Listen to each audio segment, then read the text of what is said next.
So you're getting tires put on today, huh, Mr. Bill? You did what? You're getting tires put on today? Yeah, I hate the two things I don't like buying, the tires and batteries. Oh, really? Yeah. It's just not fun. The tires are getting wider and more expensive. Yeah. So, Bigger. bigger. I think the tires on our new Bigger around. Yeah. Hard to You ever see this to the applicant numbers or something? I got one, but I'm having a hard time getting right down. I know what they call it. You know, I changed it, right? Yes.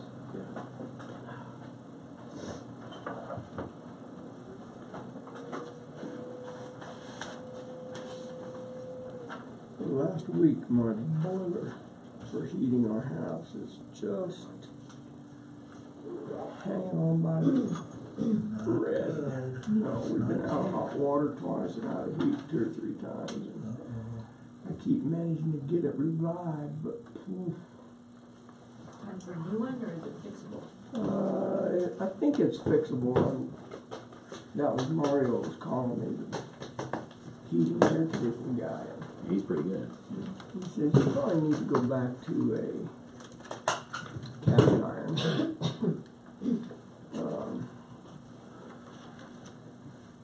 Instead of a high efficiency. This was high efficiency. You're supposed to only really work at 5,000 feet or less. That'll do it.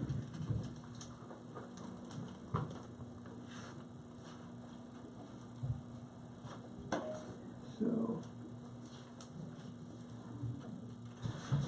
And that's where you got input? yeah. Are we recording? Not yet, just I wait. got 9 o'clock. Are you ready? Yes. Okay. Custer County Board of County Commissioners meeting to order. Let the record show that today is January 31st, 2019. Mr. Kanda, would you do the honor, sir, and lead us in the Pledge of Allegiance? I pledge allegiance to the flag of the United States of America and to the republic for which it stands, one nation under God, indivisible, with liberty and justice for all. Thank you, sir. Appreciate that.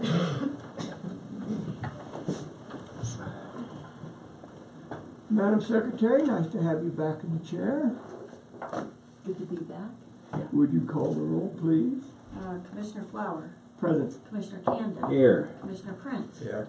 Attorney Clint Smith, Present. and Clerk to the Board, Kelly Camper, present. Thank you, ma'am. You were beginning to wonder if you were going to come back. It's too cold to be here. The next item on the agenda is approval of the minutes of January 23. I move we approve the amendments of January 23rd. I'll second that. Been moved and seconded to approve the minutes, January 23rd. Discussion. I was somewhat impressed if your minutes were accurate on the spelling of one C-dot person. That would be Brenda. That's is it gauche? Yeah, I asked specifically Did how you? to. Wow. I didn't even know what he was saying. G-O-C-H-C-E. I didn't either. I had no idea. I'm sorry about that. I thought, wow. So, there was one other thing I just was gonna compliment you on, and now I probably won't be able to find it. But anyway, I thought they were all done. Further discussion? Hearing none, we'll proceed to vote. All in favor of approving the minutes of January 23, say aye. Aye. Aye. Opposed, nay. Motion carries. Minutes are approved. Audience introductions. You want to do amendments? Whoop. I keep blowing by that. Because it shouldn't even be on there, actually. Let's just take it off. Are there any amendments to the agenda? Well, actually, they can be on there for deletion or corrections. I've got several things, but I'm going to do them under Commissioner items. Commissioner Prince? I have nothing, thank you. Have you said anything? Okay. We'll move on then to audience introduction. Mr. Nordyke. Art Norlight, corner. Angie Harper. Jackie Bubas, what's that one? So nice to have you with us today. Commissioner items. Commissioner Prince, would you like to begin, sir? Sure. Since our last board meeting, I attended the Affordable Housing Committee meeting, or actually the Attainable Housing Committee meeting that was held here. We all met for the Strategic Planning Committee at Tony's Pizza. We had a personnel meeting to interview participants for the administrative assistant, and I'd just like to say on the record, I thought we had 4 candidates. I thought all 4 candidates were outstanding. It was a very hard decision. I met 2 different times with tourism board members who wanted to discuss several issues with me. Mostly my answer is that's an issue you need to take up with your board. I don't know why that happens, but it does. Because I attended maybe Captain's funeral. And I think that's all I did. I feel like I did a lot more, but I know that's all I can think of at the moment. Can Jay, you said the interviews for the applicants, you said it was a very hard decision. I want the record to be clear, you did not make a decision. The 3 of you at that time. I appreciate that. We did not. What I meant was, when the decision's made, it will be difficult because there were 4 excellent candidates. Thank you for clarifying that. Okay, sir, thank you. I'll just go through my calendar real quick. January 24th, I also attended that Attainable Housing Committee meeting, as well as the Economic Development Strategic Planning meeting at Tony's, and then the following day down in Wetmore. On the 25th, 27th, attended Mary Katnig's funeral, former clerk, county clerk and recorder. January 27th, I was also part of the 4 interviews for the administrative assistant's job. 29th, I attended a weed board meeting here in the commissioner's room, and obviously today with the BOCC meeting.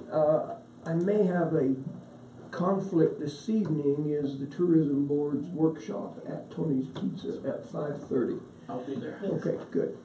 Yes, ma'am. It's at 5 o'clock. Oh, 5 o'clock. They changed They it. did? Yeah. Wow. Yeah. Tourism board workshop So I'll have to at 5. get a hold of some people about that. Okay. So that's, and I said Tony's Pizza, that's not true. It's at the Roadhouse. It's at the Roadhouse. Sorry. My conflict is You're at close. Tony's Pizza. 5 o'clock, Tony's. Yeah. Would anybody like to say anything about the tourism board that's actually got the facts? Because I do not. So is there something happening at Tony's too? No, it's a personal commitment, so. No problem. So I may or may not make I'll try to be there at 5:30, but I'll probably have to leave, so. That's a workshop. Yeah, that's a tourism board workshop. Mm-hmm. And then, I want to kind of take a hiatus here in just a second. I asked Mr. Nordyke to come in. I put this on commissioner items so that we wouldn't get into the sunshine law and have problems, but I think we need to have a serious conversation about helping our coroner with his vehicle issues. So, by consent, that's okay if Mr. Coroner or Mr. Nordyke, the coroner, can speak to us for just a minute during my report. Is that okay? Yeah. I had my truck, the pickup down here, and he couldn't fix it, said it's something to do with the security system. Who he? What was Byron. County Shop. Okay. Byron, I'm sorry. And I went down to get it, and we thought we'd try and start it right up. So I took it home, and several times it started Saturday when I really needed it bad. It won't start. It just spins. There's something going on. I don't know what's going on. Do you want me to, I guess my question is, do you want me to load it up? I'll haul it down to the Ford dealership and see if they can figure out what's wrong with it, or do we need to spend that much money on the thing? I don't know. How many miles on it, Art? I had What year is it? 200,000. 200,000. At least. No It's more. the third person that's owned it, I think. I think it comes from the Forest Service, and then, it's sat and idled a lot, you know. It's been hand me The down. motor don't sound very good when it sits there and idle. It clings and clangs, and Is it diesel or gas? it's gas. What year, do Valve. you remember? I'm not sure what year it is. Yeah, I just feel like we have got to do something. Art got into kind of a sticky situation this last week, and, you know, I can imagine his frustration when he tries to serve the county in a professional manner and goes out to do his job and can't get his stinking pickup started. Yeah. And it's not because the battery's no good, there's something else. There's going on. something else going on. It just spins. And if you don't disconnect the battery, it runs the battery down. So every time you get out, you gotta disconnect the battery. Just a quick question, Art, that is just related probably to how we handle this later. If you have a problem, like it could happen with a new car, and you really need to go, are you able to grab a sheriff's truck or something like that? Or a The county biggest pickup? problem is I got all kinds of stuff in there I need to take to the scene to investigate the scene. and Right, I body understand. bags and all kinds of stuff. And it's hard to transfer, is that what you're saying? Can I make a suggestion? Certainly, absolutely. Can I suggest that we authorize Art to take it to Ford dealership, considering the age and the condition of it, ask them to do a preliminary diagnosis. Yeah, get an If it's estimate. over a certain amount, I was gonna throw out $1,000. If it's over that, don't fix it. And let's come back to this table and figure out how we can afford to lease a vehicle for Art. This has been Art, you and I have talked about this, I don't know, for a year now. First, you didn't even have one, then they gave you a hand-me-down junker. The reason they gave you the hand-me-down junker, because it's a hand-me-down junker. It's time to retire, maybe time to retire that vehicle. I personally don't feel we should put a bunch of money into it. I think maybe up to $1,000 Well, if they let- find something minimal to fix. You haven't moved anything yet, No. so I agree. However, rather than trying to limit it and having him fix it or not, we got time because the next meeting is, when's our next meeting? It's just a week away. or less. Wednesday. He may not have time. No, but he's got time to take it down. Yeah. And it's gonna take, he's gonna have to take it down, and they can get on it to get a diagnostic. That shouldn't take very long. And you ought to have something for us to talk about, so that we can either decide, you know, if they say, well, we need more time to do it, we can do that, and we can think about what it's worth. But 200,000 is a lot. Has it ever been overhauled before? Do we know that? We don't have any records on it, because if it hasn't, then it's really shot, right? Well, I agree with what you're saying, Bill, but the only reason I said a limit so that if they call and say, look, it's gonna cost $600 to fix, we've already authorized Art to say go Sure. for it. That's a good thought. That's, Yeah. If it's a tune-up or something. Yeah. We don't know. Yeah. you know, and it's, But we need to know The what undercarriage is the wore out, too. diagnostic is. it's worn out. Well, I'm gonna speak to the obvious here. Number one, I don't have a problem with the plans as it's developing here. I think that's probably reasonable, but I don't know how much more money we should be throwing at a wore-out vehicle. Right. We just, Throw it you know, out. it's better. Secondly, I appreciate Art's willingness to haul that pickup down there. I don't like to haul vehicles on trailers. There's a lot of things can go south. If he does that, then he turns around and eventually has to go back down and get it again, and that's, Art's not in the business to haul vehicles for this county. I know he's willing to do it, and I appreciate that, but, I think wisdom here prevails that we probably ought to have it looked at one more time, but I'm willing to pull the plug on it and say, you know what, we gotta do something. We found the money, thank goodness, to get a vehicle at landfill. I think we're gonna have to probably step up to the plate and do the same thing for the corner. I'll work on some grants, I've got some, Cindy's working on something. Do you, So let's talk about that. then. you don't need a brand new vehicle, No, right? Because you're not in it 100 miles every day. I would like something four-wheel drive, long wheelbase with a camper shell. Okay. That's, you know, I get by with that. If it had a utility bed on it with a cover on it, it'd be a lot better, but, Okay. When's our next Three-quarter meeting? ton. 6, 7, or 5, 6? I don't have it on my calendar. February 5th, Tuesday. 5th. I don't have to haul people very often, but sometimes you gotta do it, that's all there is to it. Yeah, I've got no choice. If it's way up in the hills someplace, We're on your it's side, gonna be Art. done. We agree with you. 4-door? completely. 2-door? That don't make a whole lot of difference. I don't, you know, just something that Okay. Could you do us another service and maybe start looking around and see if you can find something? Yeah. I can call Steve Linder, see if they've got something down there. We can start poking around. We gotta do something. This is ridiculous. Well, it didn't used to be too bad when it didn't, last year had around 22 deaths, and, it's changing. And this year it's starting out again. We absolutely agree with you, Art. Right. No one is arguing your point. I certainly don't want your job, but I don't mind trying to make your job a little easier. All right, sir, thank you. Appreciate it. Moving on then, thank you, gentlemen. I know that's a little off target, but he asked if we could come in and have a quick conversation. The other thing that I wanted to bring back to the board is, I had a conversation with the water consultant that I told you I would call and talk to. We've been kind of playing phone tag, but I did speak with him about the possibility of coming up here and having a conversation, or us traveling to Pueblo to have a conversation with him. He said he would want a situation that coming up here would probably charge us $120 an hour plus his mileage.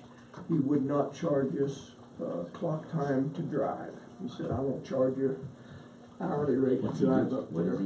He's a consultant, he's a water engineer actually, and he's got a consultant business. Now, in all fairness, he also is representing, one of his current clients is Eastern Fremont County, and he's representing them on this water augmentation plan. And he's got another client up here that he's in the process of a case with that person In the valley. in the valley, and about a water storage facility, a pond. But my understanding is that I should be careful. He told me who it was. I'm not going to repeat that name. When he told me, I thought, well, that would be outside of the blue line, but I know that person also owns property inside the blue line, so I better not say, because it would just be conjecture on my part. He didn't think he would have a terribly serious conflict of interest as long as we weren't asking him to be the engineer for us on anything moving forward. And I said, I don't believe that's the case. I think we were just after some education. He thought next week he could make that happen. I wondered about Tuesday after our board meeting. Is that not when you already have the thing planned? Yeah, when we planning open meeting? The 6th. The 6th, which is Wednesday. Oh. So I don't have anything on my calendar for Tuesday. Tuesday the 6th? Yes, the 5th. No, 5th, okay. Because Tuesday the 6th, we have the Upper Arkansas, That'd be Wednesday the 6th. that's Wednesday, correct. That's when we're meeting with Upper Ark. I'm fine with Tuesday. So this would just give us an opportunity to maybe get a little more Right. information, not particularly about the water augmentation plan, but about water in general. That was my conversation with him. He said, you can certainly ask me questions about what water augmentation plans are. He said, I've looked at obviously the proposed aug plan. He said, I just don't want to get into I'm representing you position, because I said I've already got. We do have an augmentation plan on the books now, and we ought to have him explain what that is, in differently than what we've heard from Upper Ark. Yeah, we have 8 augmentation plans in the county. And I'd just like to remind us that we have already authorized the expenditure of up to $200 Right. that was approved at the last board. So So, I'm fine with it. is your schedule okay for Tuesday afternoon? Yeah. Let me call him then today and see if I can't set that up, probably at 2 o'clock, give us a chance to go get a bite to eat after our BOCC meeting. And of course, that would be a workshop, and that would be posted open to the public. So that being said, then, and I've already said it in public, this gentleman's name is Steve Kastner, Kastner. And I'm gonna say probably maybe an hour, hour and a half, huh?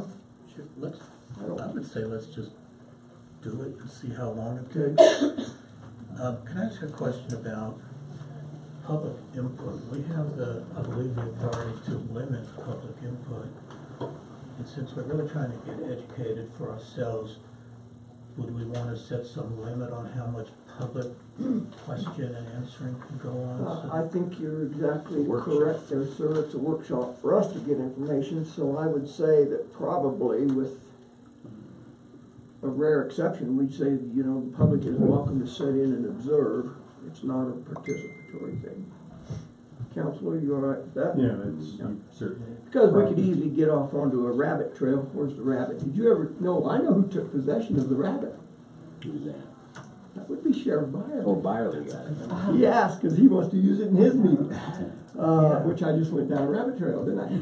But we Yeah, could we gotta easily stop get that. off onto, as water stuff goes, we could easily get off onto somebody wanting to talk about their personal water problems, and I don't think that's. That's really what I was Yeah. alluding to. And Yeah, it's just education, and it's understanding what the current water augmentation plans are here and what the augmentation options are forward.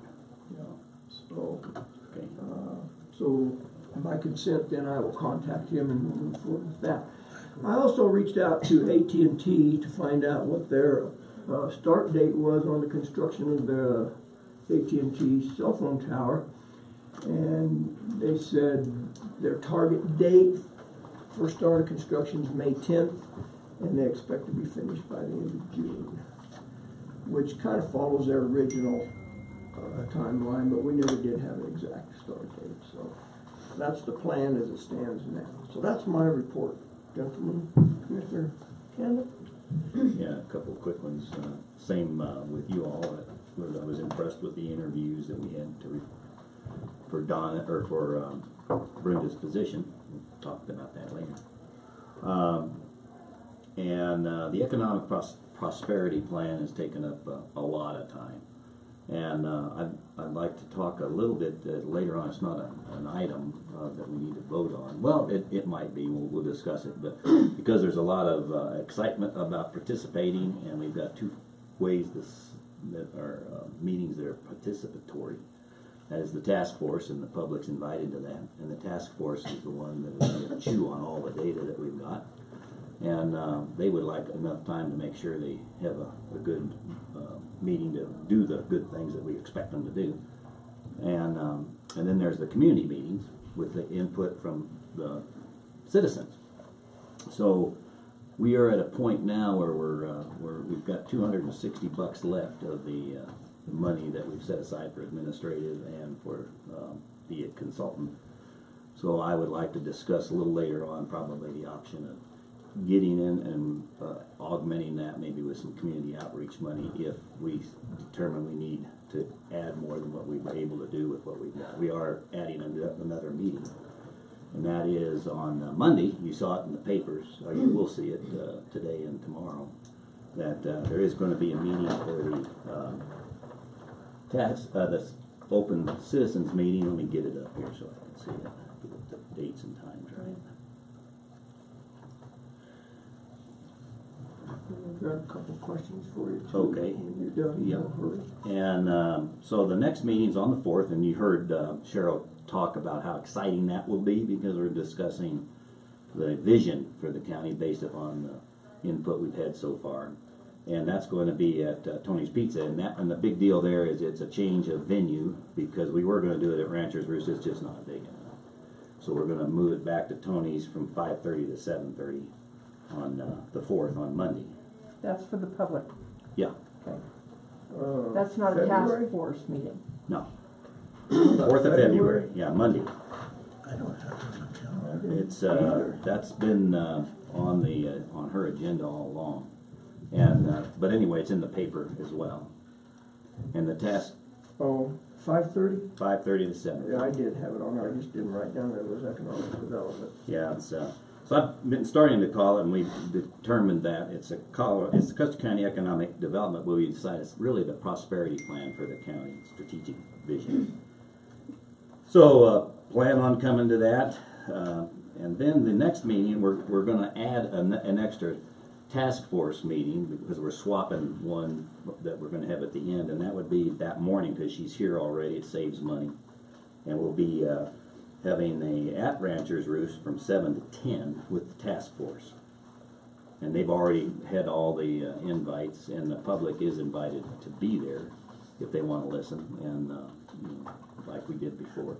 How how did you pick the people that are on the task force? Got input from everybody, all of us here, and got it added, when we originally discussed it. And she had to limit it to 15. That's how the numbers are there. And she and I and you, we had the input from you all too when we started. I believe you, I just don't remember. The second date, And by the way, anybody can come to that task force meeting too, and are allowed to make some talk, but in the end, it's the task force members that have to discuss it. And what is the task force, what is their responsibility? Their responsibility is to pull together those that agree that this is a good vision, agree, get a consensus, because that's a cross-section, and then present it to us for But is that not what discussion. the survey does? Survey does that, and they're taking the survey results to consolidate that vision into a statement. It's vision, mission, goals. You gotta get some goals that they agree are encompassing, that encompass all the county. what was the second date in February? Okay, the next I've got one's the that 4th. 5th, that next morning. Oh, the next morning. Next morning, because she's here, Yeah, but you have a commissioner At meeting 9. at 9. yeah, but Prior to that, you're right, it's from 7 to 10. So So I'll you guys will leave, have to leave. yeah, I'll leave that meeting. where's that at? It's at Rancher's Roost.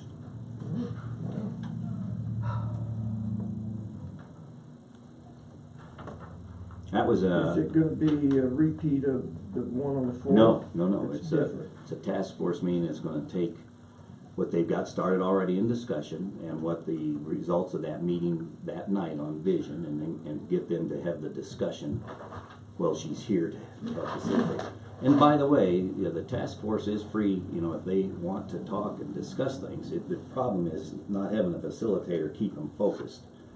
So that's why she's willing to stay and accommodate them.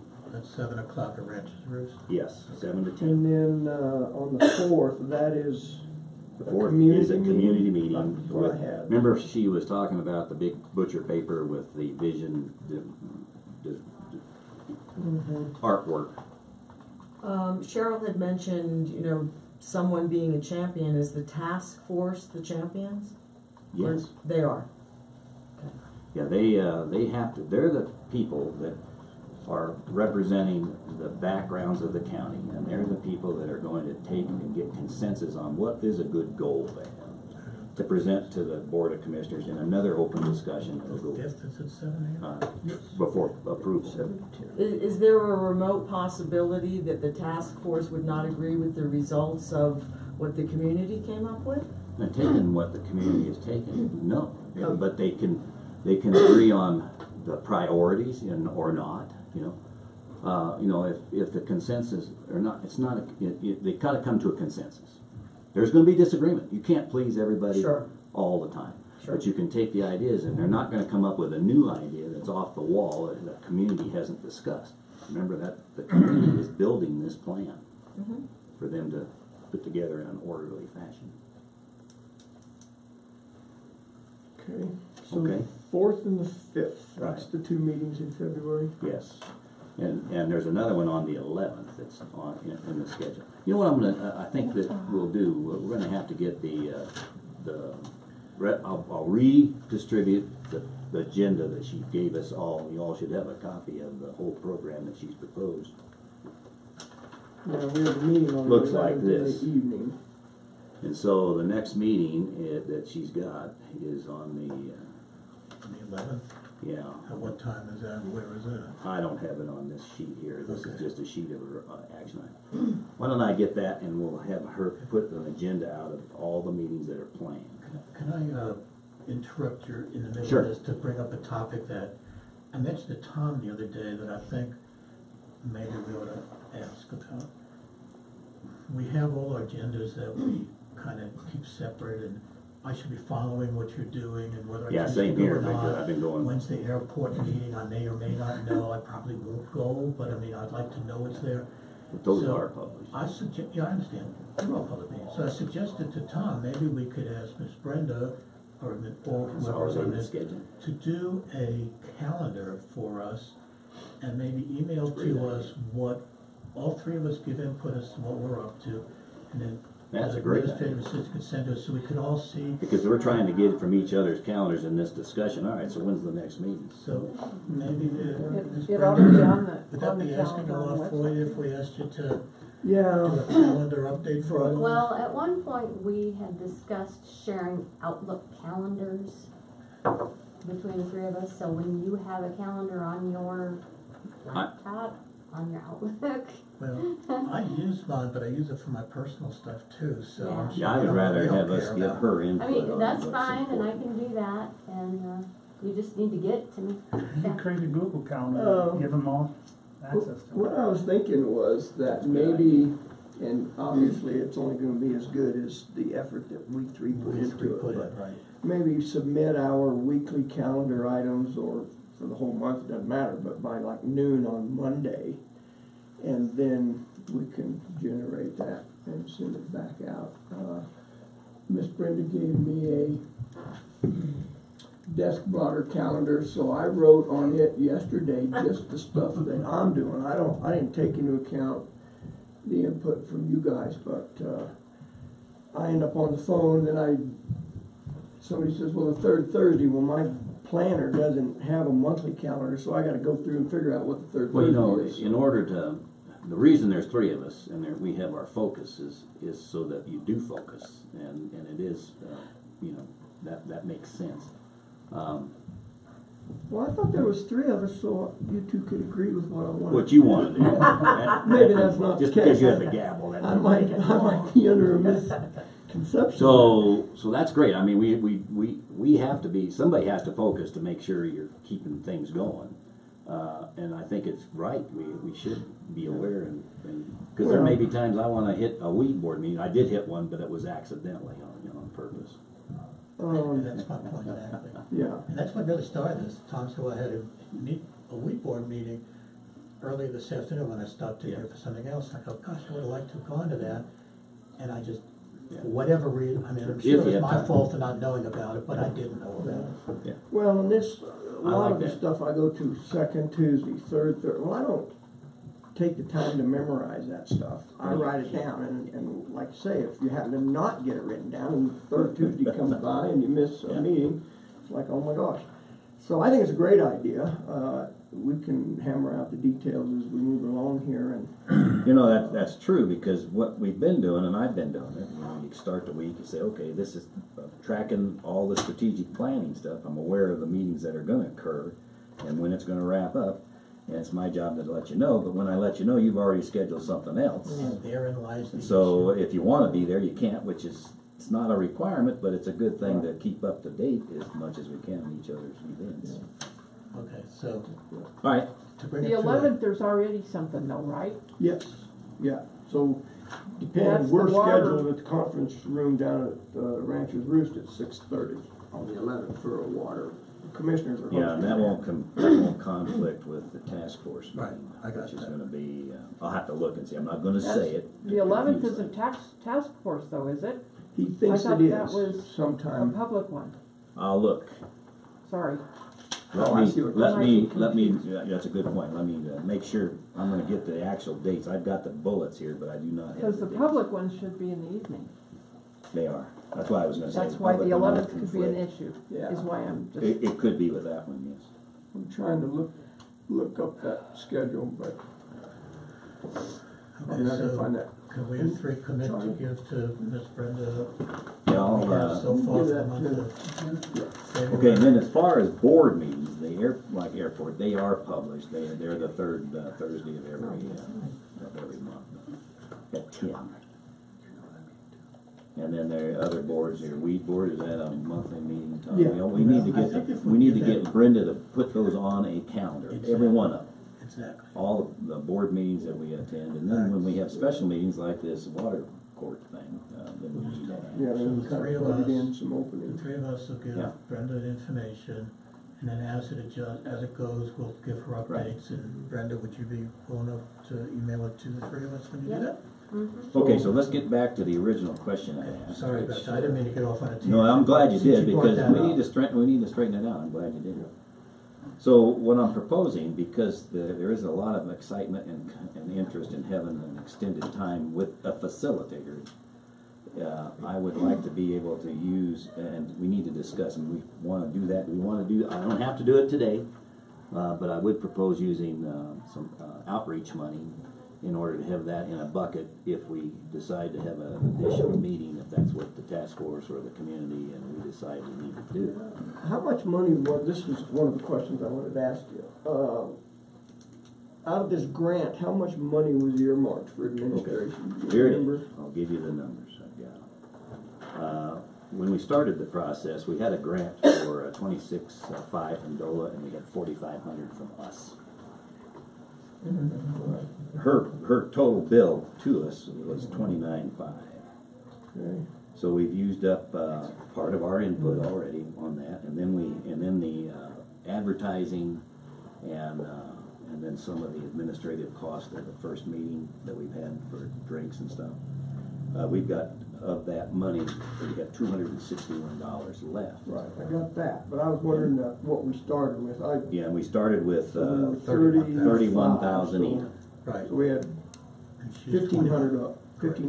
Right. And we've expended all of that except $261. Right, and we're able to move on the task force meeting by swapping a meeting out of back into that schedule to move a task force meeting up in addition. We don't need that second Wetmore meeting.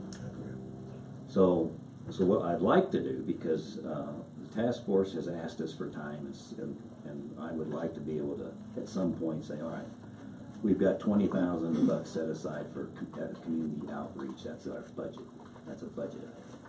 And we've used $161 when we entertained somebody from a water court. And Don, I have to get that from Don. But of that, I would like to cap that. Let's set aside $1,500 or so for an additional meeting, or $2,000. It's going to cost about $750 to have her stay over. It would cost us more than that to have her come down for a special meeting. So we're going to try to do it in conjunction with the time she's going to be here, so keep it reasonable. We don't need to make that decision today, but we can get the input, come up with a proposed additional meeting based on the meetings we have this next week.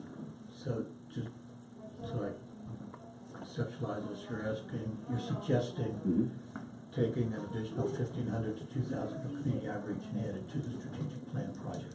And actually not add it to it, but I would like to write a check for it as they are needed. In other words, not use 200. Allocate that. Allocate that as needed, cap up to, and say, all right, we're going to have an extra meeting. It's going to cost us $750, and then when the time comes, Okay. Don can write a check for that, or Brenda. Yeah, I'll certainly be a team player here, but I got a concern, and I might as well voice it.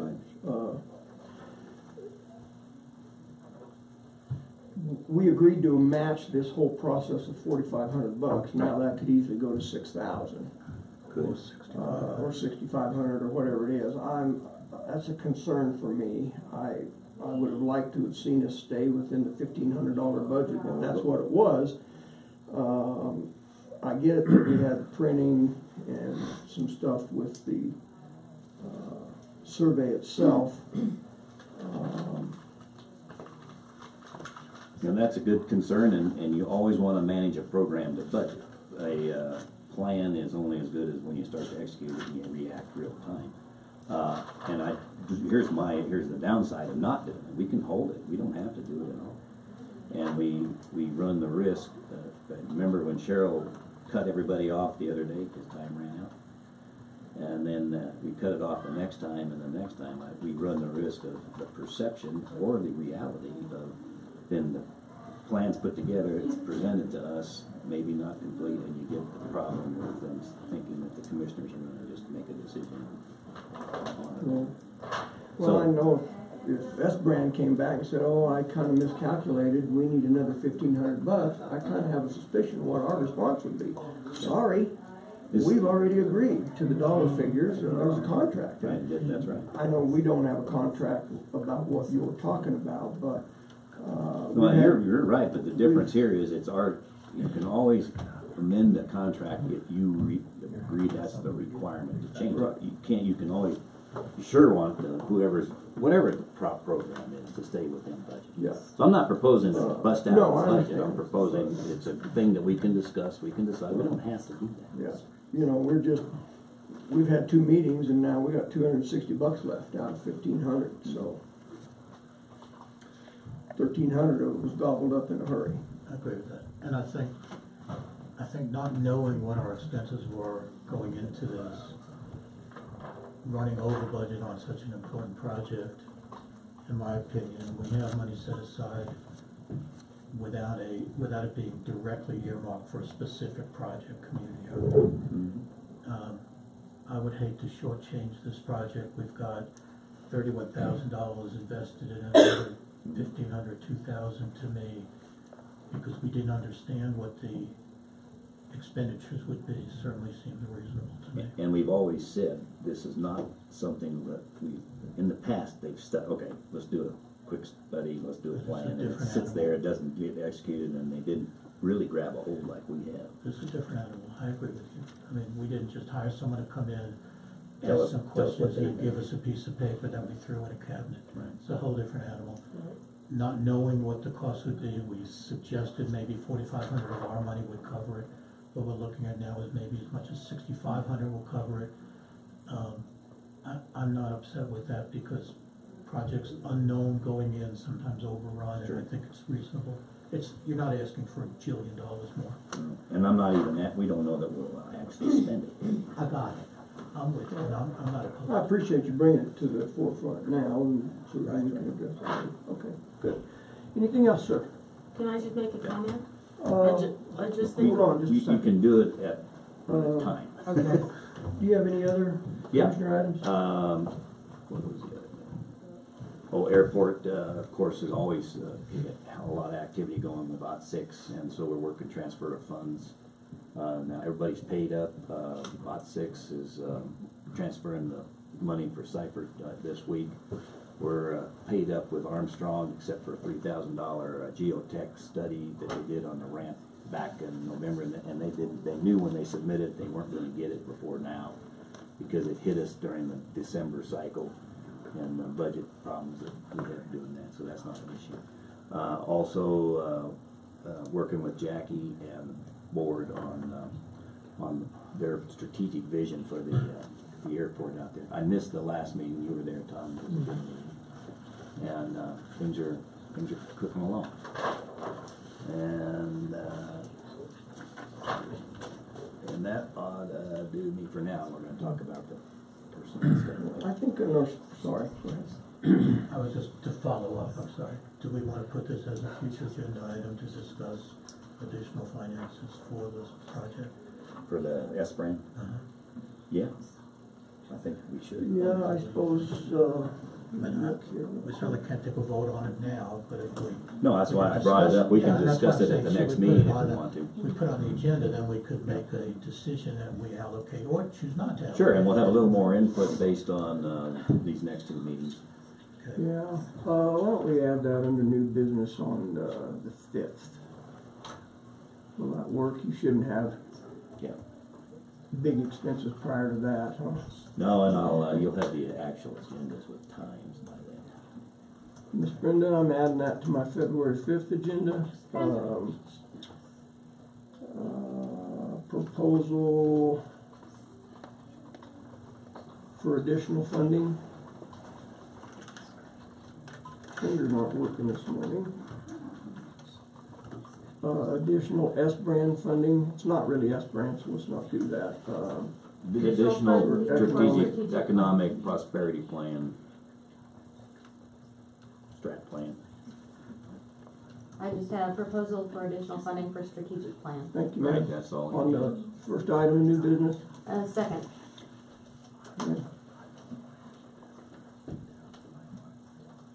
Of course, I will be sending agendas, so. Okay, I don't know what it was I wanted to mention. I think I'll ask the airport board when they're here for our staff reports, if we can't get an updated financial picture of the airport. I've had people ask me how much money have we spent, how much money's been spent, what part of that's the county, what's the timelines, and so on and so forth. So I'll It's a good make a idea. note of that on when they come in on the 6th. Just do that real quick. Matter of fact, I think they're working on that because their whole cap, you know, their capital investment SIP plan has changed based upon the Colorado Department of Transportation Aviation grants and the BOCC input. Okay. That's good.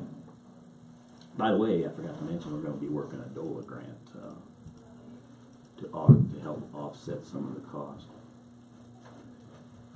But it's a small grant. It's $75,000 for all the state.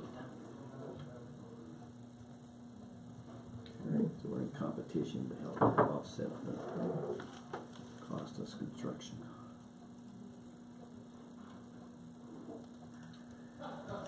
Okay. Anything else, gentlemen, on commissioner items? No. Commissioner Prince? I'm not sure whether to bring this up or not at this point, but at our last meeting, we discussed adding Bob Swanson's the tourism board as a ex officio member. The discussion was, since he appears to be an integral part, we would add him as a Actual who we would member. suggest. I mentioned that to Ms. Adams, who sent us a request to add him as a actual voting member. So I don't know, I'd like to take that vote today, but it's not actually on the agenda. Is that acceptable? I was just looking, we did not get that on the agenda. Let me think Well, about it that. was on the agenda, and then I was told to take it off because they were going to discuss it tonight at their workshop. Who told you to take it off? She doesn't have the power to do that. It was Hold clear. on, hold on. We're not in public debate here. So let's just hold up. Thank you, ma'am. I appreciate that, Miss Brenda. Yes. When, at the meeting, when you guys said you wanted an ex officio, I stayed after the meeting to see what procedure was. And in that time, we needed to go back and we needed to vote at our meeting to make him be a full-time member. And that's why, you know, so, I mean, I asked what the procedure was, so, cause you know, at the time I said I was fine if he was or that he was full-time, but you said because we had not voted at a public meeting in regards to that, So Jay, what was your question? Let Jay. We agreed that he should be a voting member. My real question was, The board are should. we authorized today to take that vote, or do we need to put it on? So was it presented to you, or did it come forward as their recommendation? It came to me as a recommendation from the chair of that board. And I think we conceptually thought that made sense. We talked about, Sure. But I'm just working procedure now. So the board, did the board? here's the procedural question I have. It is not on the agenda. Correct. Can we still make the Thank you. vote? That is the That's question. the question. Everything else is irrelevant at that Absolutely point. agree. But, that being said, it is not on the agenda. I will take comment. Yes, ma'am. So in bringing to our attention that you would not accept him as ex officio, and the reason we thought we would make him ex officio is because we would be even. And so that's why he was ex officio. But now we have an understanding that we want him as a member. He's a fabulous, valuable person. So a letter was sent out to Brenda as well as to all the board to acknowledge that we accept him as a full voting member. Okay. Because you guys recommended it. And now we will also try to find a seventh person, so we are odd. And I think part of our discussion was, we were less concerned about odd or even. If it was a tie vote, go back to the drawing board and decide what you do. If it still ends up a tie, it's a no vote, and that's the end of that. That's what. But that's their I believe procedure. They Robert can said. work however they want. Exactly, exactly. I'm a little disappointed that it was on here and it was taken back off. I just want to tell you that. I don't think that who gets it, who has, I mean, it's just a separate question. Who has the right to set the agenda and change the agenda? Who has that right? Well, You, me, We do. and Tom. Yeah, No, obviously not there one. was a little bit of mix-up and some kind of confusion about how the whole process worked. In Angie's defense, I think she said, we can discuss it at our workshop. I said, okay, that's fine, then we'll wait and do it later. Yeah. Go ahead, and then we're moving on, this, we're Okay. getting way bogged Yeah, down. and I tried having a talk with Deb on Thursday, but basically, it was so we can have a talk. I would have liked us to have a meeting before a public one, so we could have done this, and you guys could approve today. So, we'll All right, thank discuss at you. the workshop and do a final thing at our public I would meeting. like to Chair will recommend- entertain a motion. I move that we put this on the agenda for the next meeting, so that it's on the agenda, we'll take our vote, and we'll decide whether to add Mr. Swanson as a full voting member or not. Knowing that it'll be fit in a formal request from the tourism board, which you need. Oh, we already have that. We already have that, so. So, I would like to put it on, I would like to move that we put it on the agenda so that we're I'll not second. violating any of the. The move saying we add an agenda item February 5th, approval of Bob Swanson for voting member. I don't think we have that officially, but you did send an I did. email, correct? Yes, to And Brenda. would you like us to consider that as Yes, please. the tourism board's request to vote him, or to consider him as a full voting member? Yes, please. Okay, thank you. Further discussion? Just Yeah, one there was a comment. second, yes? Yes, it was. Pardon Oh, there me? was a second? Yes, I'm sorry. Bill seconded the motion. Mr. Swanson did come in and talk to me, asked me, what's the difference between ex officio. When I told him, he said, sounds great. So I just wanna say that, although He he agreed. said, yes, I wanna say he agreed, but he didn't come out and say to me, thank you for doing this, cause we hadn't done it, but Right. this is not something that he will be opposed And to. I'm assuming you explained the biggest difference was voting or non-voting. Absolutely is what I talked to him about, said his voice is as important as everybody else's. Further discussion, gentlemen? That was the fifth. Pardon me? Fifth. Yes, February the 5th. We'll not have public comment on this item prior to a vote because it's not a new item of business. All in favor say aye. Aye. Aye, pose nay. Motion carries. Ms. Brenda, could you add that also, please? Yep. Thank you. Yeah, we were getting bogged down, it's 10 o'clock, and Yeah. we haven't heard Clint, who's gonna be very verbose. Sure. Attorney items, we'll move on. Well, I attended the weed board meeting as a member of the weed board.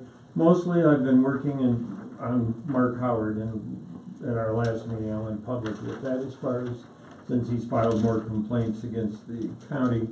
And I have my response prepared to those complaints I'll be filing this week.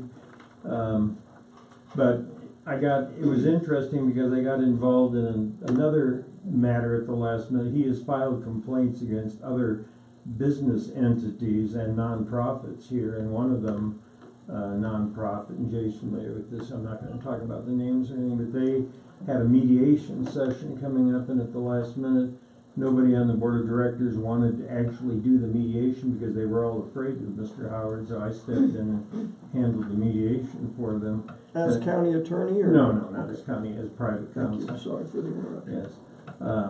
And I don't generally take any private clients, but now and then I'll help out, and I have a friend on the board of directors who asked me if I could do this, so.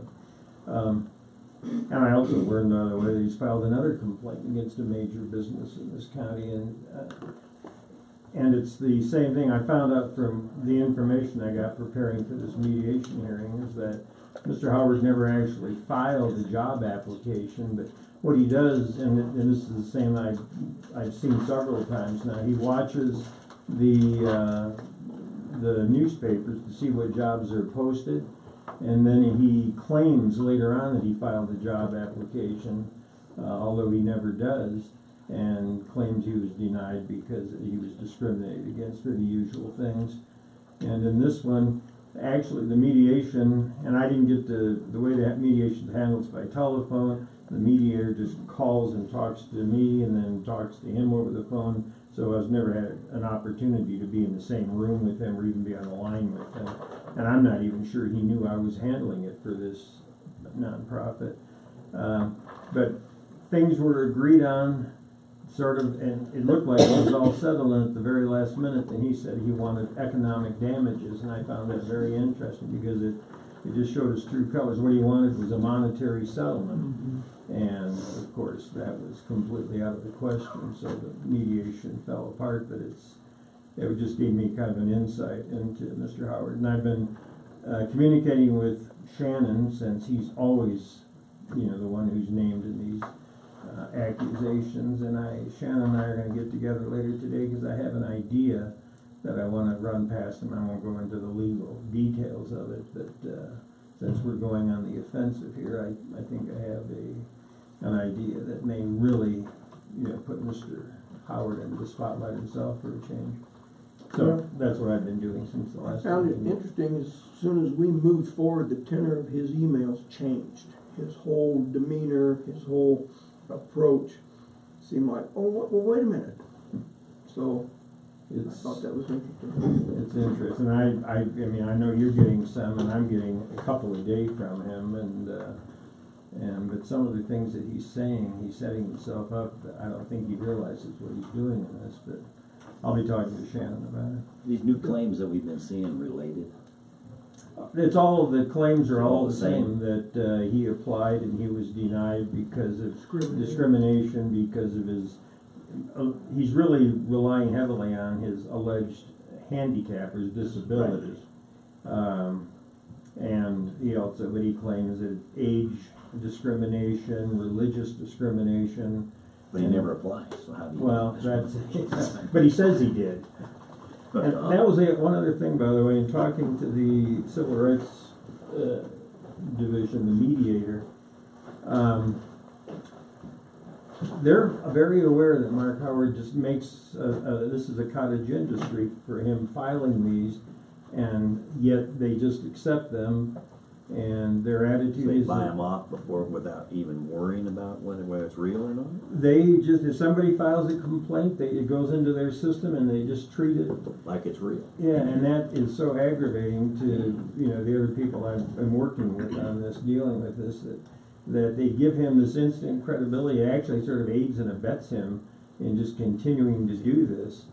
And everybody wants somebody else to take some action, and that's why I'm stepping up to the plate finally, because it's not just local here, it's other counties and state agencies that are involved. That's fraud. And there's a lot of stuff going on here, but it's anyway, that's what I'm working on, and I've got a plan. But he files these, and what the mediator told me when I spoke to her was, well, we were kind of aware of it. We sort of think it maybe just gives him a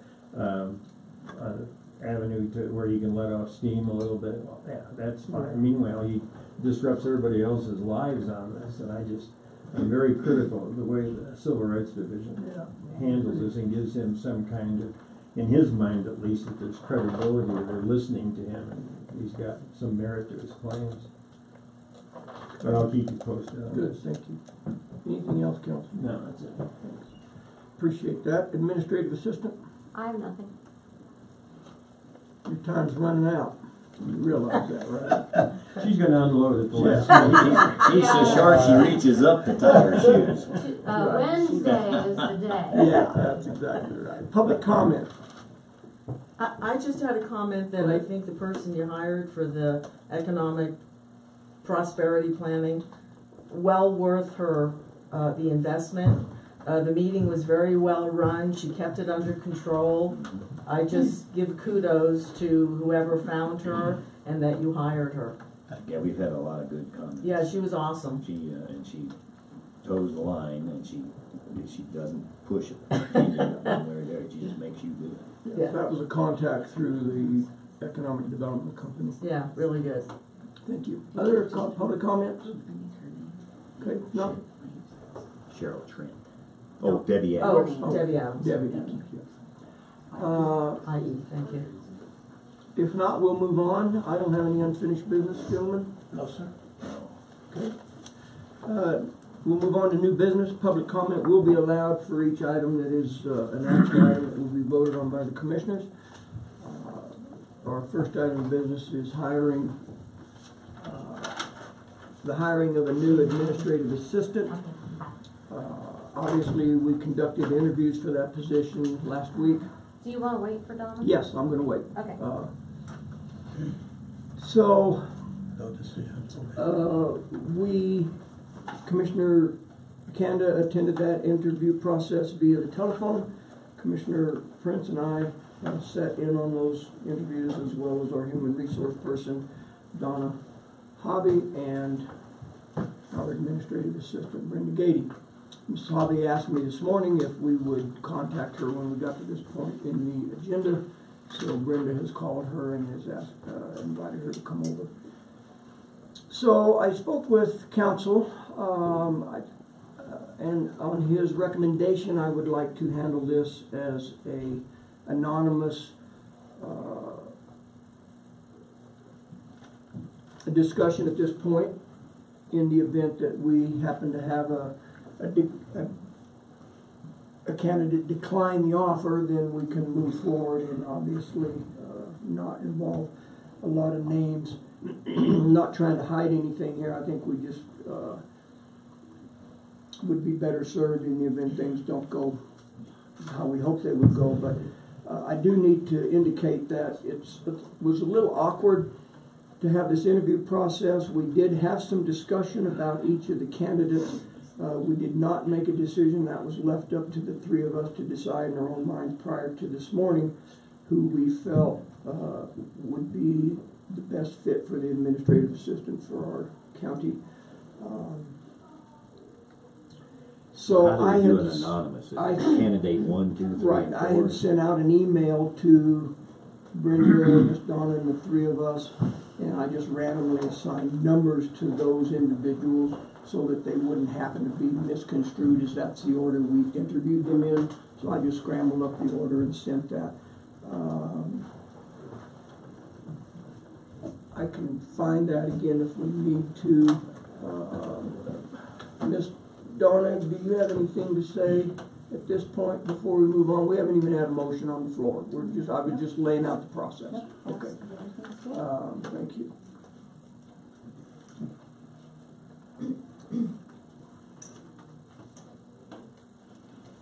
So with that being said, the discussion. I'm looking for your numbers, Tom. Okay. I had them, but Thank you, ma'am. there it is. Did you find them? No. If you have the numbers, I'd like to review them too, that's right on straight also. Make sure I got them.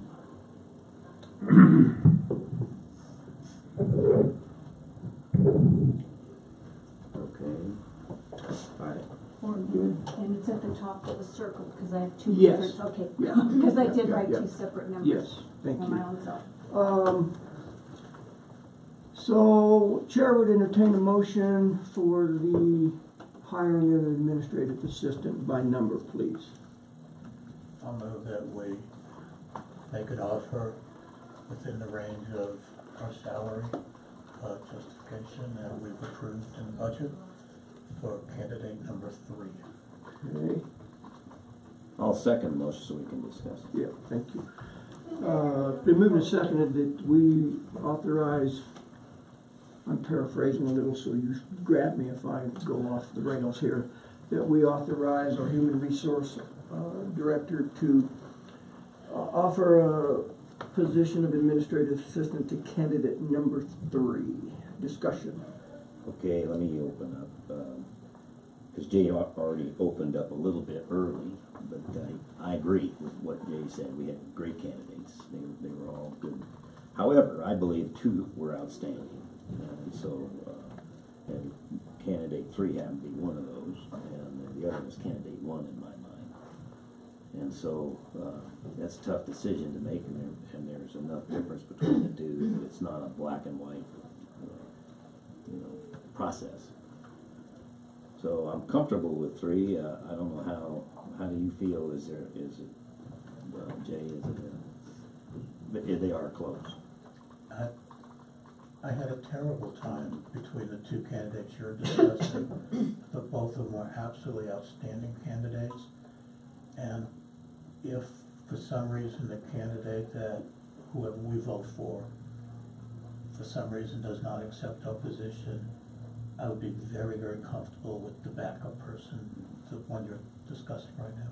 Tom, you can say. Well, again, it was a difficult decision for myself between candidate number one and candidate number three.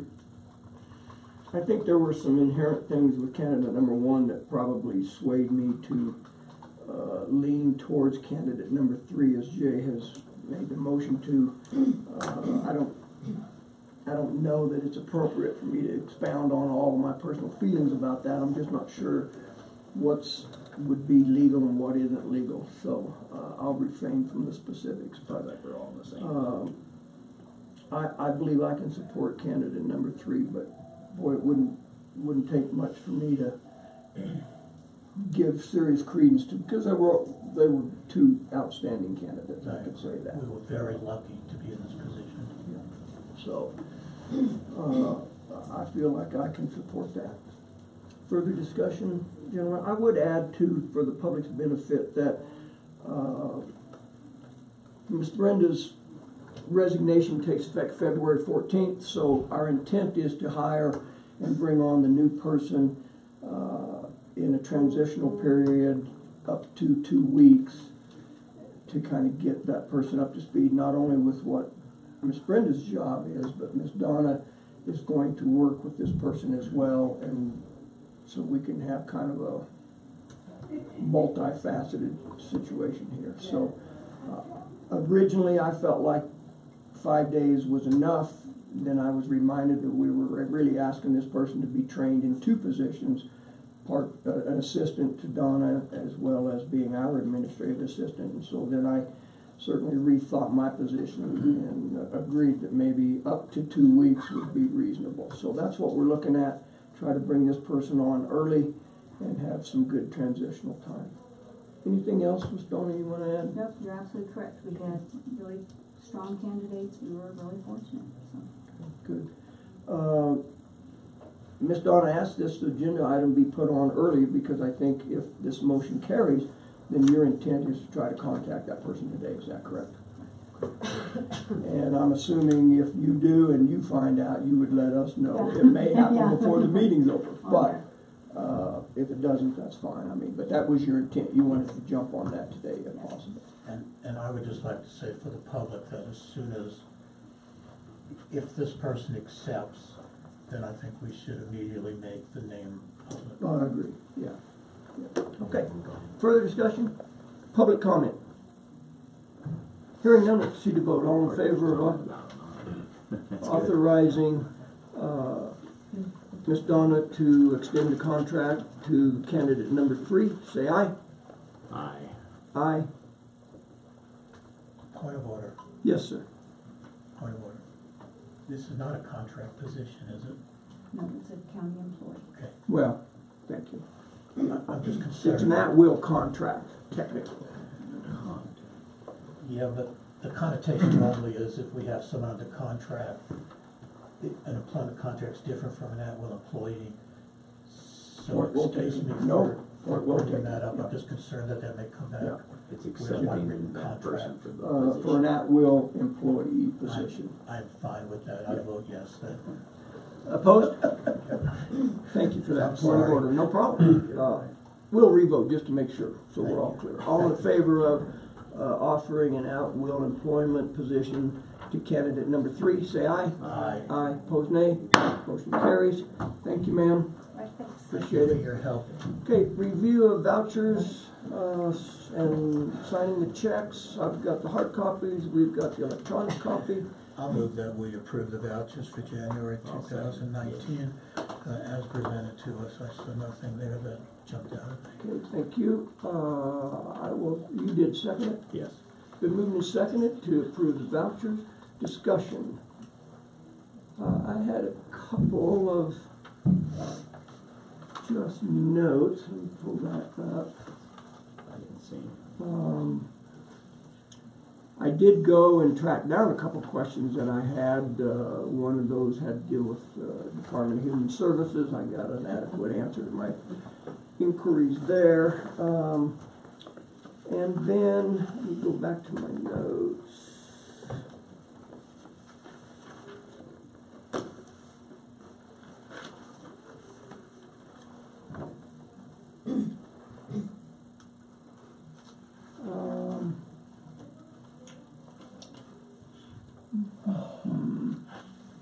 There are a number of little birdies out here wondering Is why. there? Why there is no seed. I'm thinking that we're gonna have Seeds to out there. appoint a newspaper rep to To feed the said birds. Birds, yes. Dadgummit. I noticed that in the entire vouchers here, we were very heavy on the front end of the year because of a lot of the dues and obviously most of those are an annual basis, so I think we are kind of tilted rather highly on the front end, but I didn't have anything of any great consternation, so. Go ahead. Quarterly one bucks me, and that's our assistant district attorney fee. Yeah, that bothers me every time I see it, so. I don't think we get our money's worth.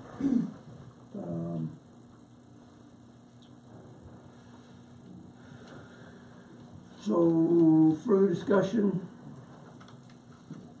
Public comment? Pretty hard to have much comment when you haven't seen the documents, but, oh, thank Let's you. take our vote, thank you. Um, Well, that was quick. yeah.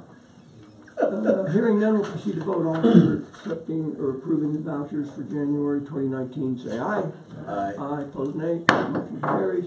We will initial those, give those to Miss Brenda, and then they can start running those checks for us this morning. So, I'm gonna do this while I talk about the other thing. So, Mrs. Hobby just came in and indicated that candidate number 3 was concurred or accepted that position, so I think it's well within the realm, don't you, Counselor, that we can make that name public notice, since she has indicated to Donna she would accept the job. Certainly can. Okay. Candidate number 3 was Meredith Nichols, Oh, a former part-time employee of the county. So we're very, very excited to have her come on board. She did indicate in her application that she was available immediately, as I recall. So we'll move forward with that and try to get her she has a lot of grant experience. too. lot of grant experience. That's why I was just gonna mention, that's a key deal. Certainly has worked with Miss Donna It has in the voucher system. experience doing it. I think she's relatively comfortable in that, so, yeah. And is that MEREDITH? Meredith, yeah, Nichols, Nichols. Actually, I already have her in here from before. And if you don't know, Meredith spent, I don't know, probably almost a year, More than. maybe a little more than a year, working in the Office of Emergency Management with Cindy Howard, and had resigned that position a couple of months ago, and Actually, a month ago. So we didn't actually rob her from OEM. Miss Brenda. So I'm excited about that. I know. That'll be good. You know, commissioners are as well. So, good. All right, we'll move on. Highway User Tax Fund signatures. One, Mr. Gary Hyde in the flesh. Good morning, sir. How are you? Good. Thanks for your patience. Man, your hands are always ice. Isn't that something? They will be in touch. I know it. I don't know. So this one snuck up on me. I got busy doing other things, and they'd like to have this by February 1st. So. It has snuck up on you. Yeah. That's like now. And so this is, talk to us a little about this document. It's a form that we have to send to CDOT annually that just notes any changes or whether or not the highway user tax fund roads remain the same that we're reporting and collecting funds for. Okay. So And they want commissioner's signatures on Okay. What is, remains the same? We didn't add or Mileage subtract mostly. any Right. roads that we claim to be maintained. Okay, so we're maintaining everything we told them we were in the past. Yes, That's and good. it's been that way for a number of years. I'll go through that real quick. 127 miles of arterial, 232 miles of local streets, 360 miles of HUT eligible streets, 20 miles of non-HUT eligible maintained by other people, and 13 miles of non-HUT eligible streets that aren't maintained at all. So that's really what the report is. Correct, yeah. That the numbers are the same, so. And the signing of the penalty of perjury, I just read that. I think everything, That we sign is like that. That kind of jumps out at you, doesn't it? Yeah. real quickly. Yeah, I'm not gonna. Do you really have those roads or not? But it's in the second degree, which I think is just a hand slap, correct? Oh, no. Second degree? Oh, no. It's jail time. Prison time. Ask a murderer a second degree. That's murder. right. Further, or is there a motion? I move we accept the highway user tax fund request to certify the roads as presented. Okay, I'll second that. It's been moved and seconded to certify the HUTF signature sheet for that document as the miles been reported. Discussion. Public comment. Hearing none, we'll proceed to vote. All in favor, say aye. Aye. Aye. Aye, opposed nay. Motion carries. Is that all you need? Yeah, if I can just. We'll get just it sign the signed. top three and Yeah, and date it, and then we'll be good. Can you get me a copy of that too? Sure. And you can Oh, just, thanks a lot. you can either get it before I leave or you can scan it and email it. Okay. well, when Miss Brenda comes back, I'm not sure we just, you want hard copy or does it matter? Email is actually better because then I don't have to We'll just ask her if she can have it in a scan. file. We've got it. I can just I'll keep it just on leave my. that, I'll scan it. Okay, that'll work. You wanna just ask Miss Brenda before you leave to scan it and email it? Sure. Then you won't have to. Well, while we're waiting on that, I want to make a public announcement that the complaints about Gary's road work is getting less and less all the time because he's doing better and better. And actually, I have gotten a lot of comments on, especially during the snow season. It's been hard because it's been a lot more snow than we're used to in the last few years. So good work, Gary. Thanks. Anything else, sir? No, that's it. I've got some questions for you, but I'll wait until the staff reports next week. Okay. Thank you, sir. I may shoot those questions to you ahead of time so you have a chance to respond. Roger, tell you, Gary, Thank you. that County Road 274, he actually This answered, party as good as he anything. did plow that road. Oh, really? Yeah, there was a mistake because of new people. Oh, I was out there yesterday and I talked to folks. You did? Good. Yeah. Unless there's any objections, the chair is going to move to take a 5-minute recess. And gentlemen, I would request that we honor the 5-minute thing, okay? Any problems with that? It's no problem. We're in recess. Our 5 minutes have been going to 8 and 9 and anybody in front of you in the bathroom elbowing out of the way. How are you, young man? I gotta get back and get some coffee here. Oh, is that where it is? There's coffee? Well, it's not for you. Oh, real nice. What's the magic word? Hey, we're doing that with Honolulu with the kites and that. Oh, okay. I'm going to send How are it. you? Tom's in there, but he'll share. Yeah, there's another one. There's one down the hall by the drink. Yeah, he's breathing on his own. And Oh, that's great. maybe another 3 or 4 days in the hospital and And then it can go. Good, everything went much better. good. Yeah, that's so scary. Although they can do a lot, I mean, some of the babies are born pretty darn early. They had one down there, it's only 2 pounds. Yeah, when our son Garrett was born, and Well, that's when San he was in the NICU, the baby right next to him. How are you? A customer came in and said, Good. Sure.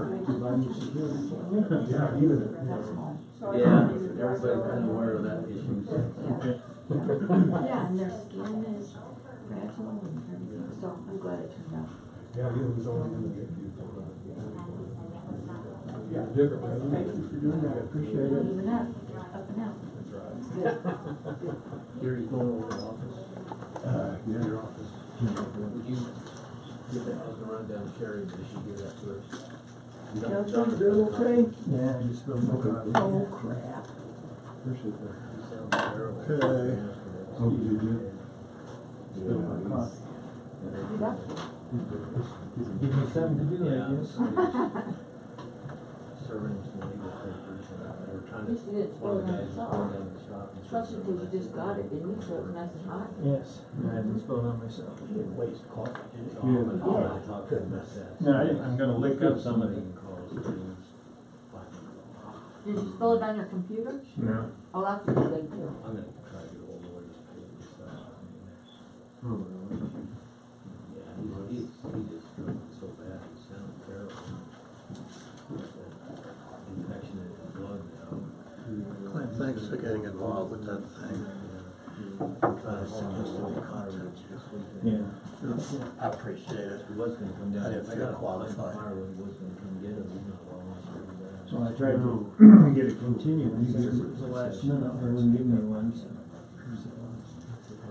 But So this other guy. I let him know that the work He's happened, got that the way they used to letting him file this 36,000 followers. because she was the mediator that investigated, and been working on it, that Phil He's Brand. in- I thought My thing But says actually, how many complaints they had, and he's never gotten anywhere on any of them, and yet they're still just letting him do Because it. I, Yeah, the yeah. computer Oh, says when you betcha, I'm following I up hope on it's it. wrong. This is the way to justify their jobs and hire more people to go staff, because we have all these complaints, even though we can't be the only one like this, where some of them they can just say, we will no longer accept anything from this job. That's what they should do. Somebody, I forget who it was now, told me that a person from the Civil Rights Division said, well, our hands are tied, any complaint we get, we have a procedure to follow, talk to your legislator, change the law if you want. The break is over. Break is over. Just hand us the black and he left. Yeah. You don't want what's in here, you want But he something started else. one against the bank now. I think, maybe it's one Wendy Russell, if I'm not sure. Be perfect. Be What's the president of the problem? So you in, how's that whole Excellent. or in Arizona? Wussy type comment, but I feel bad. Oh. Well, and that's what I'm trying to do. Well, I remember you. I need to get him into court and really get him into court in a criminal case, more so than a civil case. Because in a criminal case, the judge could just really order a Competency, and put the case on hold and it gets evaluated. So Good. that's good. Every time I bring up, he needs to have an evaluation. I diagnosed myself by giving myself all the tests. Hey Clint, I thought I saw something from Donna that was a different complaint. Is there some, another one going around? Well, he's filed 3 recently.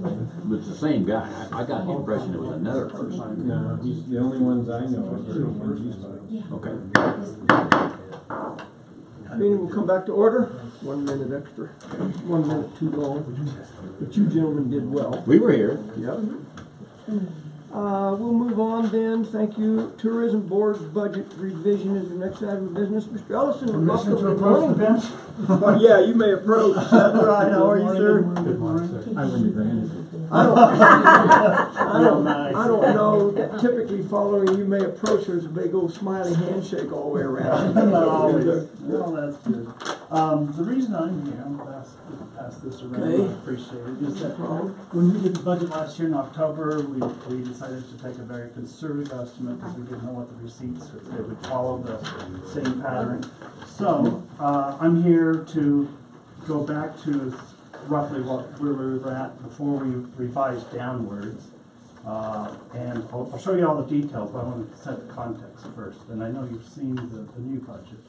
But on the 12th, we approved a budget of $54K.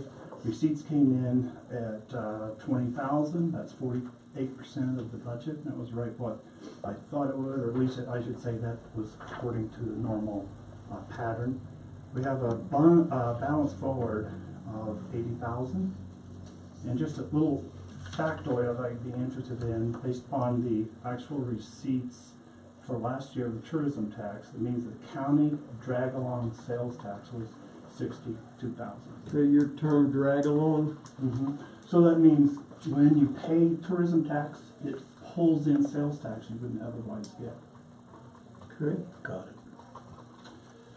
So, what we're doing that you guys liked, was manage to the cash flow tool that you saw before. And I don't know if you wanna dive into that, but I have it if you want to. But the salient point is, the way I'm looking at this, and this assumes that we get some funding in, or supplement our, tourism tax receipt with at least one grant from the state. That would be $7,500. We think we'll do much better than that. But what this cash flow shows us is we don't go below 35,000. But I'm saying, given that timing for things like media buys and things might be front-end loaded a little bit more versus, I'm making a commitment to the board never with the balance still below 30,000, which is about 75% of what the annual receipts coming in are. We're measuring the advertising activities monthly. That means we're providing, we're front-end loading that, or timing the electronic advertising based upon when we think people are planning. And that's very easily dialable, and we've got fabulous reports coming back from the test that we did in December and early January.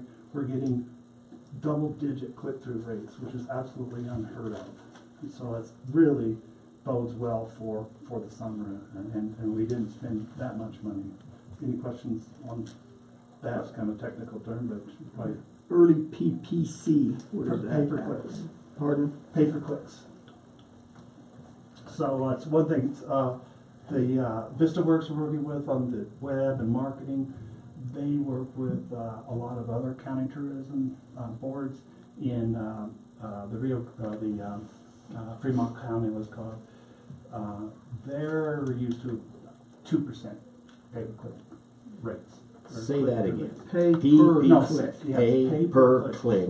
Click on Not paper, Yeah, pay per click. Okay. for each So click. For each time that they went to the, Yeah, and really I ought to use click-through rates, CTR. I actually use this. It's the concept of pay-per-click. That's how we fund the budget.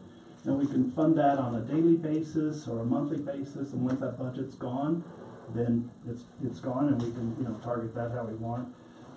But the click-through rates are 10%. Yeah, or over 10%.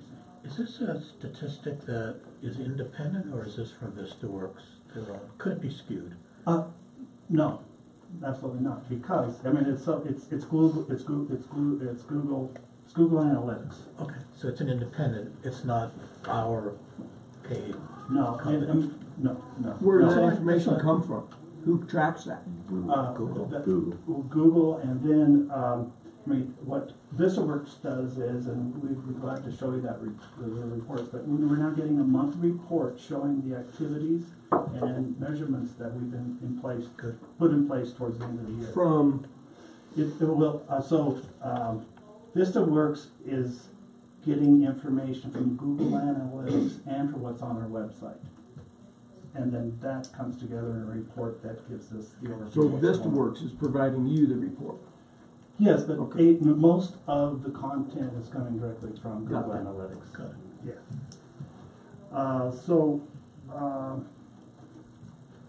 I mentioned travel planning and what our goals are.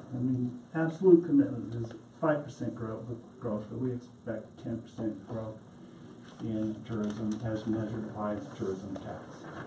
Let's talk about that tourism tax for a minute. You're not talking about lodging tax here? Yeah, lodging Okay, tax. all right, that's what it's called, lodging tax. Right. Okay, got it. Yeah. Yeah. Because tourism goes way beyond lodging tax, correct? Sure. Okay. Yeah, I should have said lodging. Okay, so what are the changes? Adding back the variable, mostly the advertising that we pulled out because We wanted to see what the receipts were, and basically, we're adding back what we've received plus a little bit more, so we're adding like 23,000. And so, I think what you want to go to, if you don't have a copy of it, is the budget. Obviously, I have a lot of backup. Before you do that, you just made a statement, you said that the 2018 tourism taxes for the fourth quarter was what? 20,000. It was 20 grand, and you expected 20,000. Right. That wasn't included in your estimate when you built the budget in the first place. That's what you're implying. That you Well, it added was in the budget we proposed the first day we went before you, but because of receipts up to then, You were only couldn't say it about because you didn't know. 20,000. So we didn't want to, collectively, we decided not to assume Okay. that would do. So you're expecting that, that is the 48% of the total. It's what you're expecting this year too in the fourth quarter. Yes, yes, and so we have those in the cash flow tool. We're using the same Okay. seasonality, month-by-month allocation to estimate when that cash will come in. Okay, so, all right, so what then is the 23K additional based on that you think you're gonna get? Based upon what came in Q4. Well, you said that was already known when you It built it. was already known, but but we collectively decided to assume it wouldn't come in and have a more conservative budget. And he asked me to come back if it came in as we projected. Does that make sense? Sorta, but I don't remember it being throttled down, but, Yeah, we did, Oh, we yeah. scaled it back. okay. We did. Miss Brenda? Yes. If I can interrupt just a second, Charlie, could you call Dawn and ask her if she can come?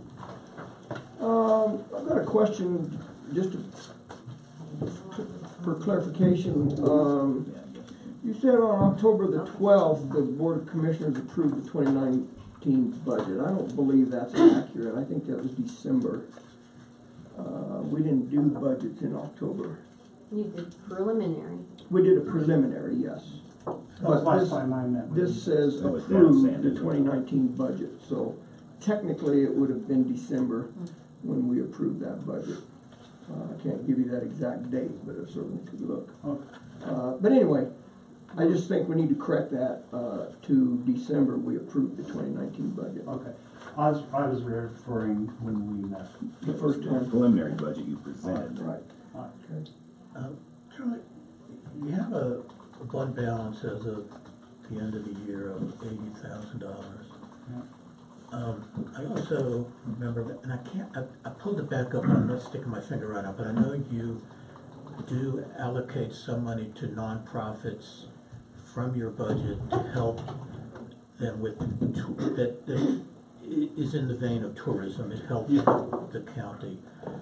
And if I remember, it was a very small, I tried to find it, and I'm not sticking my finger, like 5%. I mean, it was very low. Well, How much? 10%? We can say So 10. what I'm trying to say is, I think it's wonderful to have a fund balance, but the object of all of this is to get the money working for all of us. You Is the should plan spend maybe what- to get that money out, use it? Amen. Yeah. So you carried 80K over, that's a lot. It's That's a whole year's budget. Yeah. So it's 2 years' budget. That's my Well, point. even the new budget, they're Get pulling this in money nearly on the street. 60,000 a year. So it's- I agree. You're talking to the car. Okay, all right. I'm not telling the tourism board how to allocate, but as a commissioner, I hate to see a big fund balance unless, I mean, Road and Bridge is a different story. We don't know if a giant snowstorm's coming. I mean, if something happens, great. I mean, if a bunch of tourists come in, you'll make more money. Yeah. I personally would like to recommend to your board that get this money out there, however you choose to The way I do look it. at it, we have a fiduciary responsibility to invest it wisely and get it out of the account. Perfect. Right. That's good. That's the And reason I'm so here. I'll just leave that with That's your the reason I'm committee. here. Thank you. So, according to our approved 2019 budget, your ending balance, if I read this correctly, was $47,719. Then I'm assuming you took this additional 20,000 from Q4 receipts and added to that? Well, I was working off the fund balance versus the budget balance. I know we underspent by about 7,000 budget last year. Okay. So I'm not sure the difference between the budget file and the actual fund balance. I'm glad Donna's here. The budget is zero based, so no matter what you've had left or you started with, it's always zero. You're starting fresh every year. Whatever is left over or overspent either is subtracted or added to your fund balance. You are talking fund balance, he is talking budgeted, so they will not be the same on there. Okay, that brings up an interesting question, if that's true. If you thought you had $80,000 in a fund balance, Donna's saying it doesn't exist. There is No, Because it's in the general fund. It's in the tourism fund. And Okay, it is all right, that's why I wanted to make sure, because he's, Right. Well, she said it's a zero. when you say zero, But it reverts to their fund balance. okay, So that their makes They sense. do have a fund And balance. it's restricted funds, I just wanted to make sure. so I can't go out and buy a pool table for the county. Right. That's right. Has to be spent on tourism. That's right, that's right. So to me, here's the point of the question, is why do you want to have a budget increase in January when you're sitting on $80,000 currently? Well, I can see this if you were upside down, if you were in the hole. Well, I mean, to me, when you manage a business, you want the budget to match reality. So if we have an artificially low budget based upon an assumption that Q4 receipts didn't come in, then you have a budget doesn't match the reality, then we just, in my mind, kind of ignore the budget because it's not real. So what I'm trying to do is true up the budget so it matches and is reflective of what the fund is and, quite frankly, the tools that we have to execute now. So I'm just trying to get the budget Let me to- try what Tom said, so he's got a good point. You know you have money in the bank. Yep. You've got a budget you put together based upon how you thought you were to spend things. You can spend the money you have in the bank and still keep the same budget process that you set up. I mean, you know, if you Jay brought up a point, you could spend $40K right now and give it to each of the nonprofits up here, because it's a tour, all of them help tourism in my view, most of them, I think all of them. So that would necessitate a redo of your whole budget that we've approved already, that you're planning to do things orderly too. I mean, you can come to us and say, we want to spend, the 40K on X, could be anything that you think is right, because it is important to spend the money, not keep it and build a bank account for tourism. Right? I mean, so what are you asking to do? You have a budget. It's more, I think, for your peace of mind than for ours. We're trying to make the budget match what we plan on executing, and what we plan on executing is based upon the real receipts, not the ultra-conservative, not what the fund was back then. But that's why we want you in here like everybody else every month to tell us what you're doing. I mean, that's fine. You have that reserve in the bank, and if you're going to spend it on something, whether it would be something that you plan to do, and now you can increase it with a new project or whatever. So I'm not quite sure what you're asking. Let me take a minute and allow Ms. Donna. First and foremost, that fund balance may or may not be exact. Because when the auditors come, they will remove probably 20 grand of your first quarter that was deposited in 2018 that actually was 2017 revenues. So we do not actually know your exact fund balance. We do not. We're in arrears. We are in arrears because the auditors does not come until May or June. So when they did the ultra conservative, which is absolutely how I feel they should do, they were basing it upon thinking that first quarter would go away, and we don't know what was going to come in. We don't still know what was going to come in for your last quarter of 2018 because it's not been deposited yet from the state. This is only January 31st. We don't Look, have that I have deposit. the receipt, we have 19,000 that came in November. But you are your last quarter. See, you don't have your last quarter, the state. You got deposit. November, Yeah. but you don't have No, the no, no. quarter. I'm talking about what county received in November and what went into the fund in November. That was 19,000. Okay, but that would have been the third quarter. Third quarter, Right. not fourth. Right, but You I'm don't have talking four. about what we require, right. It's Right really- now, my books say you have the 80,000. That's not to mean that if your fourth quarter does not come in and your fourth quarter last year was huge, that it could not be. But a I lot thought, different. we were doing a cash accrual. So if it comes in as cash in November, then and then I'm putting it in November, I'm counting that as Q4, because that's Q4 receipt.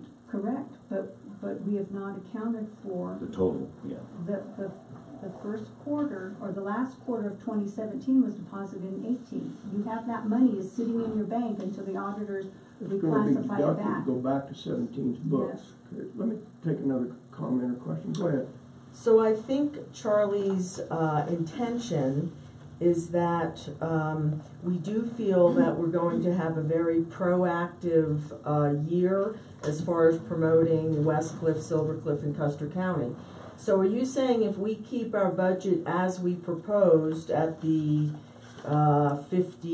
54,000, that in May, when things are clarified as to how much money we have, can we revisit our budget?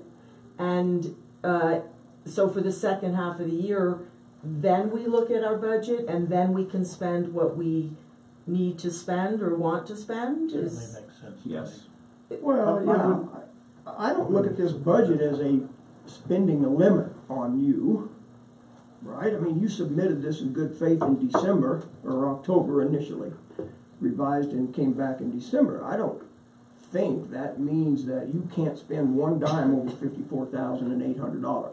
I think the commissioners are saying, number one, I agree about the 80,000 carryover. I would like to see that down around what your annual.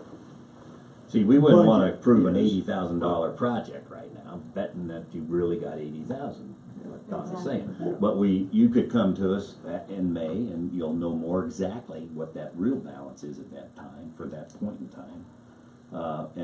Or even before that, you can come back and say, I've got a $19,000 project, we're gonna put in a ski lift or something. Cheap ski lift. Well, and you may change your mind of something you had proposed to do, that you said, that was 10,000 and it's no longer on the table, we're putting that 10 toward the different project. I mean, it ebbs and flows. And it's So- just revising the budget and you come to the commissioners Right. and they okay And that it or fulfills they our don't, and our job as commissioners. We are accountable for how you spend that money, period. And that's why it's important that we understand what they are, and we're making sure that you're not putting yourself in some shady loan deal with somebody betting on the come, that we're going to get this big windfall. So, and I don't think we have that worry. I mean, I have a lot of confidence in what I see you doing, Charlie. You're taking a lot of extra time here to actually work out the budget, and you guys are going to try your best to make sure that you're spending all the money the best you can. I believe.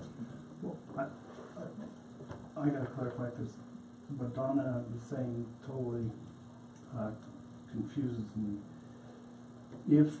Because I realize that the timing of the quarter that people are paying sales tax, there's a delay in that quarterly. For example, Q4, you pay in January. But the reality is, what we have in our fund balance isn't going to go away. We're just going to receive. So what I'm calling as Q4 is what we received in cash in Q4, even though the timing of the activity of the tourist activity, lodging tax, was a month to 3 months before. correct. But the commissioners base the year on what you bring in. Most of the time, most budgets do not exceed what they bring in. Not to say that you cannot, but that is their prerogative. If you were gonna bring in 60, you could spend exactly 60, but if you had a downflow and they had let your fund balance be down to 0, then bad on all of it. And so what this budget does is, actually the lowest the cash flow goes is about 35,000, which is 80% 100% of what came in last year. It would probably be 75 or. That's your revised budget or the That's one revised. that we That's agreed to? revised. And so I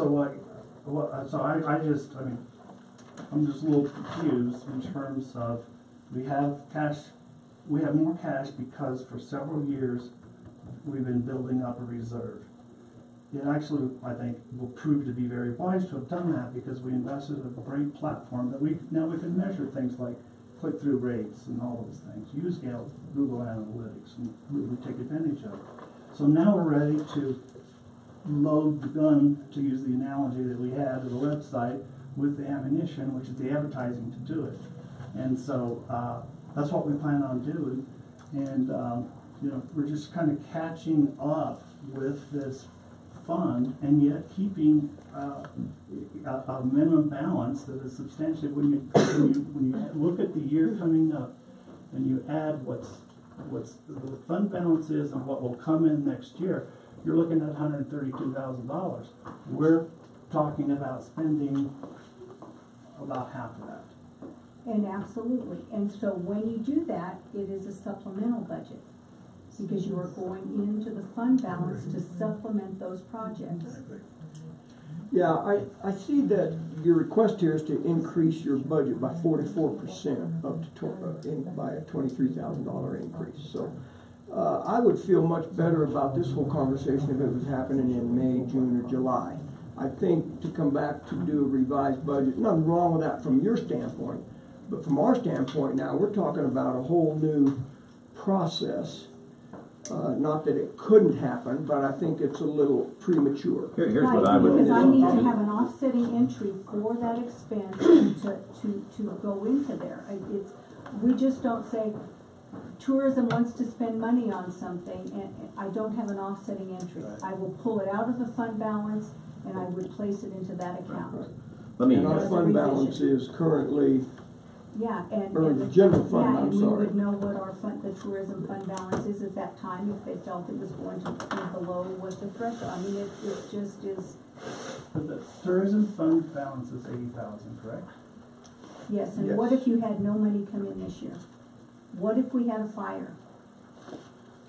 That's. Take your words back. Let me propose propose I'm something. saying, you can't Here. always Yes. depend Okay, on one at what's a going to time. happen on that. That's why they were conservative. Here's Mr. Canada, go ahead. Yeah, let me propose this, Charlie. I think it would be good if you take time, get with Donna. I would also get Sam Bernardo involved a little bit so he understands what we're up against legally, and how they do the books, like we're saying. And that doesn't preclude, and then, like we said, in May, we can revisit anything you want.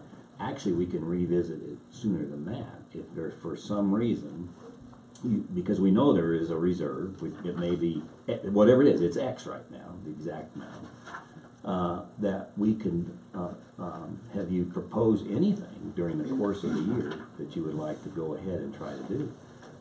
That's reasonable. And in fact, we would always want to know, because we wouldn't want you advertising something that from a county point of view would be against the county values, blah, blah, blah, our responsibility to spend the money wisely, et cetera. We're just making sure you're doing what you said you're going to do.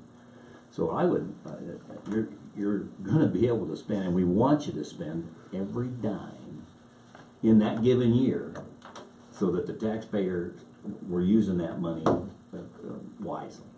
So, and all of it if we can.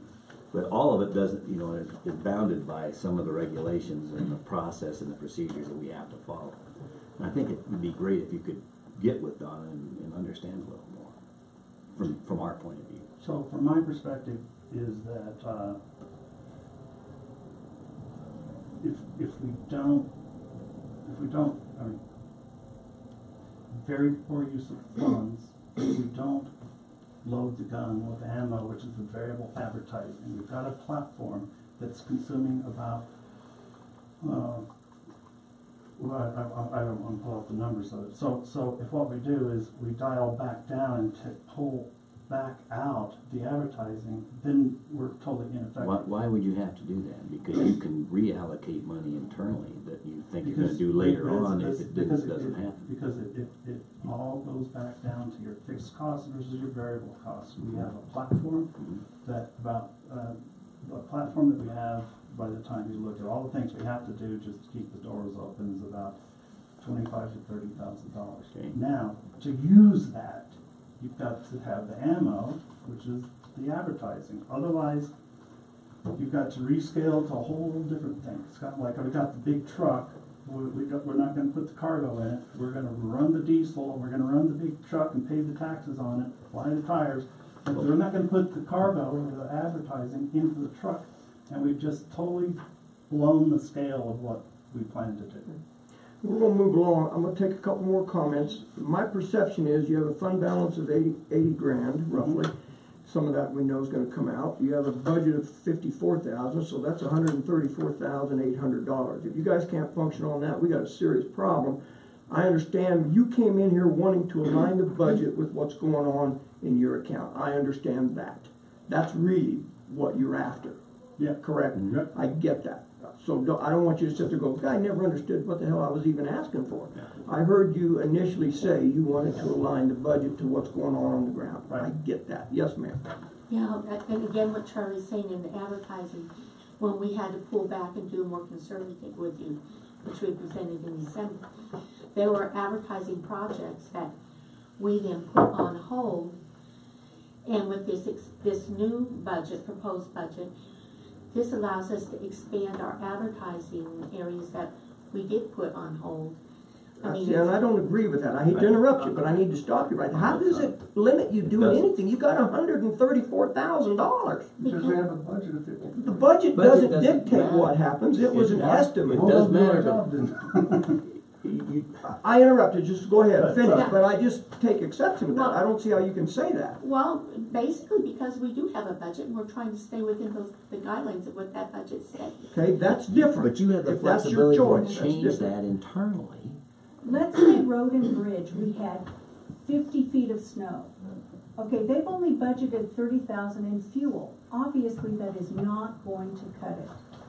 So they've used the extra fuel, and when it comes to the time when the fund is running down, we do a supplemental out of the fund balance and recoup Right. that money. If you want to do That's that, what. That's right, that's just how they track Okay, it. See, that's why you need to understand how it's done. We're only here because you asked us. I know, that's why Once we knew what Q4. That was There you gonna be go. my other follow-up, is you're doing exactly what we asked. Yeah. Let's find out what happens. You're there. Go ahead, and then we're gonna move Yeah. on.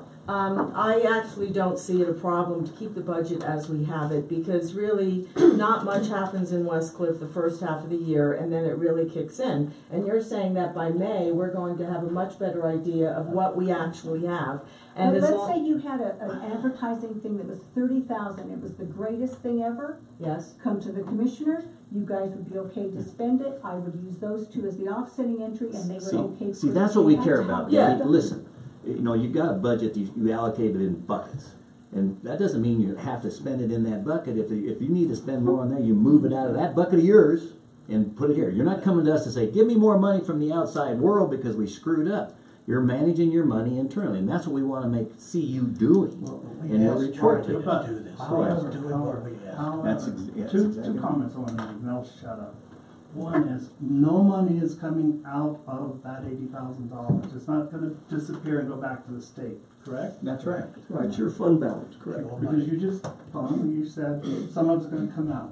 That's not true. No, what that meant is it comes out because of a bookkeeping to make sure that we put it in 17 where it was what the actual numbers Doesn't were. See? matter. It's your balance. Right. yeah. That money's Right. always Yeah. there, Yeah. whatever it is. It could go from 18 to 19 Sure. or whatever, but Yeah. it's still there. The number's the same.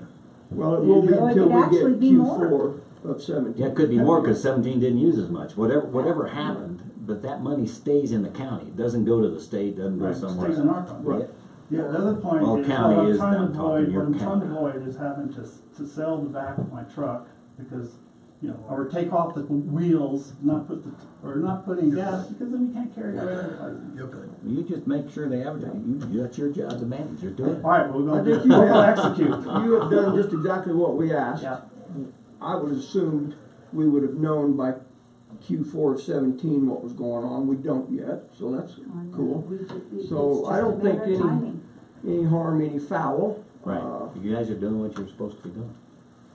So I at this point, I can't support doing a supplemental budget. That's where I'm at. Doesn't mean we can't have this conversation again in 3 or 4 or 5 months or whatever, but. Well, we're gonna go execute. Yep. And if you guys want us to come talk about a supplemental budget, that's fine. Yeah. And we won't go below, fund balance of. I mean, yeah, you guys can manage. Well, you're managing, you can go below whatever you want, you're But they've indicated that that's it. That's what you, great. Stop it. Okay. But the bottom Take line care of is, on a business. budget Don't not do revision your work or a because supplemental you're concerned. budget, the Yeah. commissioners okay that. Pardon me? On a budget, a revised budget and a supplemental, it is a board approval. Right, Which is what you were here today Yeah. looking for. right. That's, Okay. We'll Hey, keep got it an posted. off-the-wall question, has not related to the budget. What's lava research? That is, Amy, that does all the web administration. Oh, it is, I didn't know that was. Thank you, gentlemen. Sir. Yeah. I'm assuming you're not leaving because we got more right, tourism. right, Yes, right, yes, right, yes, right, yes. right. Oh, we're not done with these Take that guys. chair. Next item on the agenda is the tourism bylaws. Ms. Adams, you presenting that? Or I wasn't prepared to, I Okay. thought Peggy was going to be Okay. here. That's fine. I We'll am- go to another time. I am familiar with the revised bylaws. No, I don't wanna do it unless you're ready.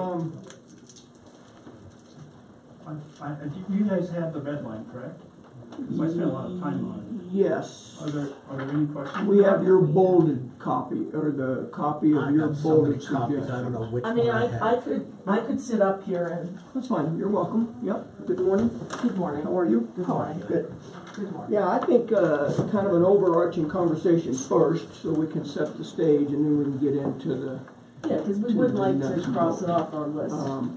Yeah, and my board packet, one of the number I'm getting ready to tell you is my deal. I had 6 tourism bylaw documents in my board packet You today. no idea what I'm doing. So, certainly that lends to some kind of bleary-eyed confusion, but I tried to boil that down to the draft, It says amended by. Peggy Collins and Charlie Ellison version. That's what I took as the last version. That was January 29th. So Yes. that's what I worked from. I kind of disregarded everything other than the original bylaws, which are right here. Yes. Your recommendations in bold. So that's what I operated from. That's all I can speak to I that. don't So think I got that version emailed. the bold one, okay. I can send that to you right now if you'd like. I don't really. Remember, she's short. Short timer. And I'm just I saying can't that I tell didn't get you it, because so. I've dropped it into my board packet. I can't tell you who sent that to me, whether it was you, tourism, Brenda, Peggy, I don't know. But anyway, Peggy. I could go back and look, but I don't think it's critical to know that. So just know that any of my comments were referenced really using the original set of bylaws, the recommendations in bold, that it says bylaws draft with Charlie's recommendations, but I assume Peggy Collins must have had something because her initials were on that. Right. So She incorporated that's why I'm not that. saying Charlie's recommendations, Yeah. just the recommendations made in bold. And then I certainly have some questions that I have based on those 2 documents, the original and this bold. So that's where I'm coming from. We'll do the best we can. Okay. 6 weeks Yeah. already lapsed on it. Yep. Obviously, there's some clerical things in here, but there's some other questions that I had. So if you want to deal with those, we can. If you want to wait until Peggy's here, I guess it would be up to you guys. I don't have Let's any do hard first pass. copies. No, to let's provide. try Okay. dealing with it. I know that you, and jump in, gentlemen, I'm just giving my perceptions. I know that you guys took a knife to these and took a lot of the BOCC involvement out. I'm not saying I'm against that necessarily. I just know that that's kind of was the result from the originals to this. Go ahead, sir. You have a comment. The one that I went through, the copy that I went through, I have no idea if it's the latest one or one of the iterations that came up to that, the ones where my comments are. I personally would like to throw all the ones I have out and send me what the one you need me to. Yeah, I wanna take a time out. I am not, I am confused. Because, Okay. same thing. I have some issues that I think are probably germane to all of them. I don't even want to say issues, questions mostly. Well, and I have an issue too. But I'm not sure I'm even looking at the right one. Okay, so let me say one thing about the bylaws that confused us, is that we had the old bylaws and then Peggy created the new bylaws. And I believe what she submitted, then you wanted it redlined, and then that got confusing. So the question is, can we just send you the document as we have edited without worrying about a red line? No, here's what, let me recommend something here. Yes, real please. quick. This is discussion. Yes. I'm concerned, I wanna know that it's a board position, first of all. You guys took it, Yes. voted, and Peggy's good with it, blah, Yes. blah, blah. She's not even here. Yes. And I also, when you do revisions, Yes. you start off with a master copy, and it's one that's called a gold key. It's the one you work off of. And every time you change it, you need to put Rev 1, Rev 2, Rev 3. And then that way we know when we're shotgun a lot of things, Tom sees Rev 1, and is that the latest one? And I say, I got a Rev 2 here. But you guys have control of that document. And then we can talk about specific issues, whether you take what you're taking it out and why. And if it's a big deal, then I think the Board of Commissioners needs to see and have time to talk about it, rather than in 5 minutes trying to get through something here that's wanting us to approve a board of bylaws. So we're not ready to do that.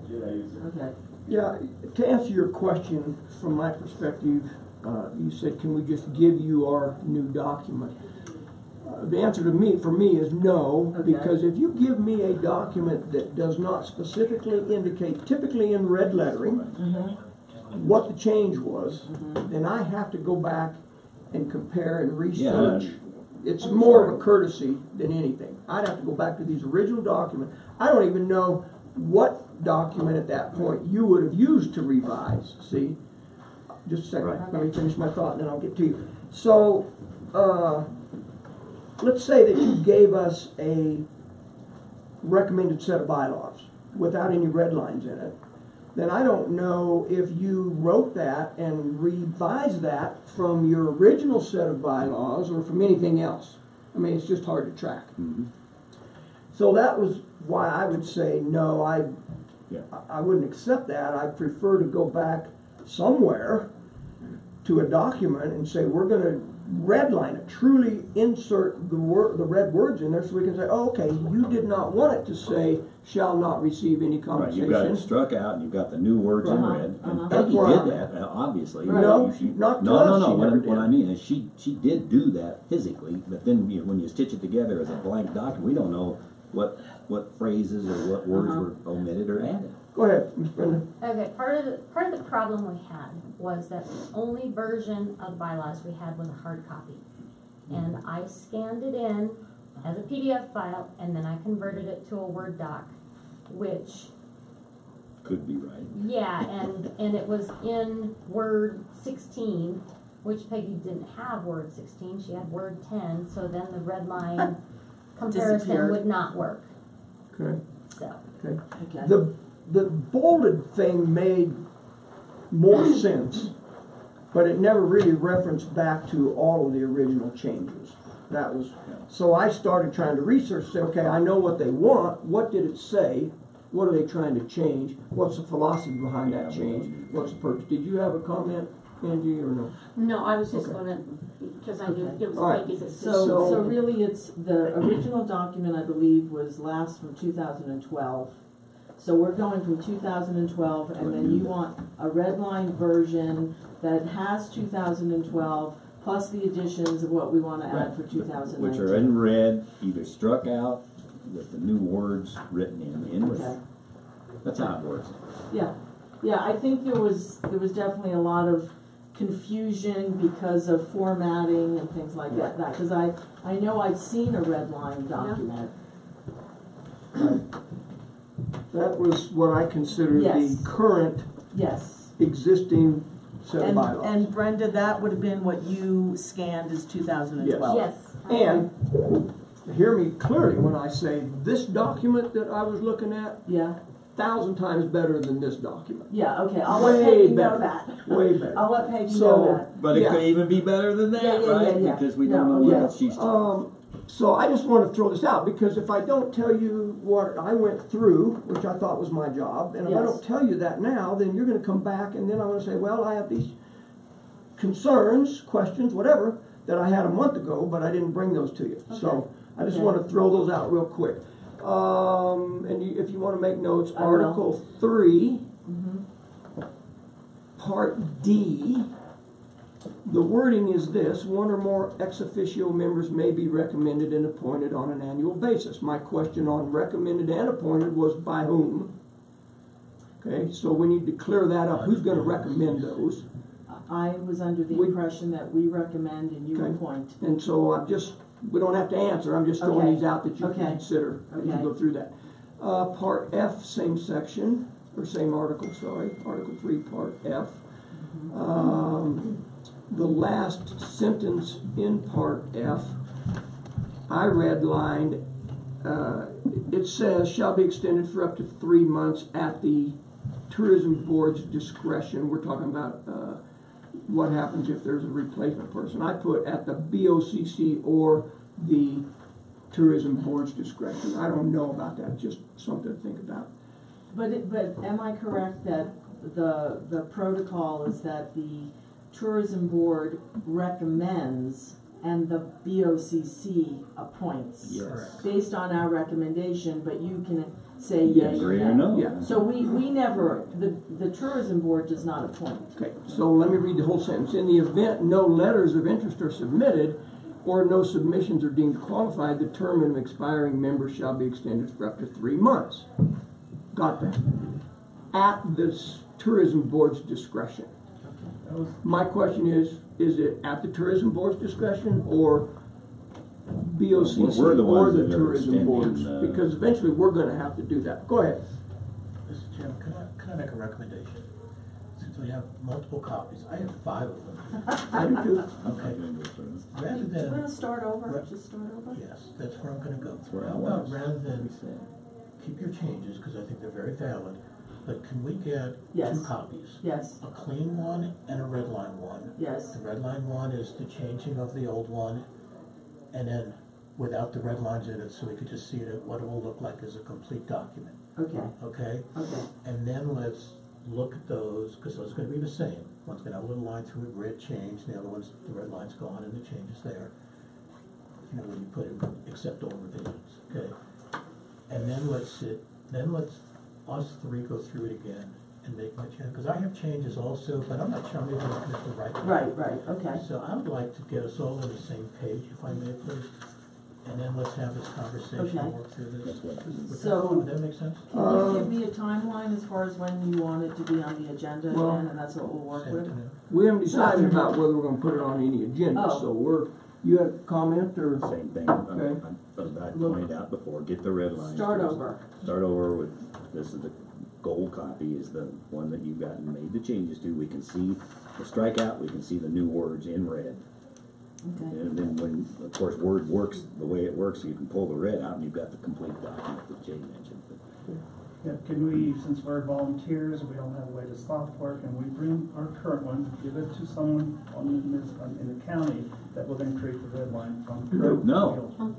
You guys are writing a set of bylaws, or your bylaws.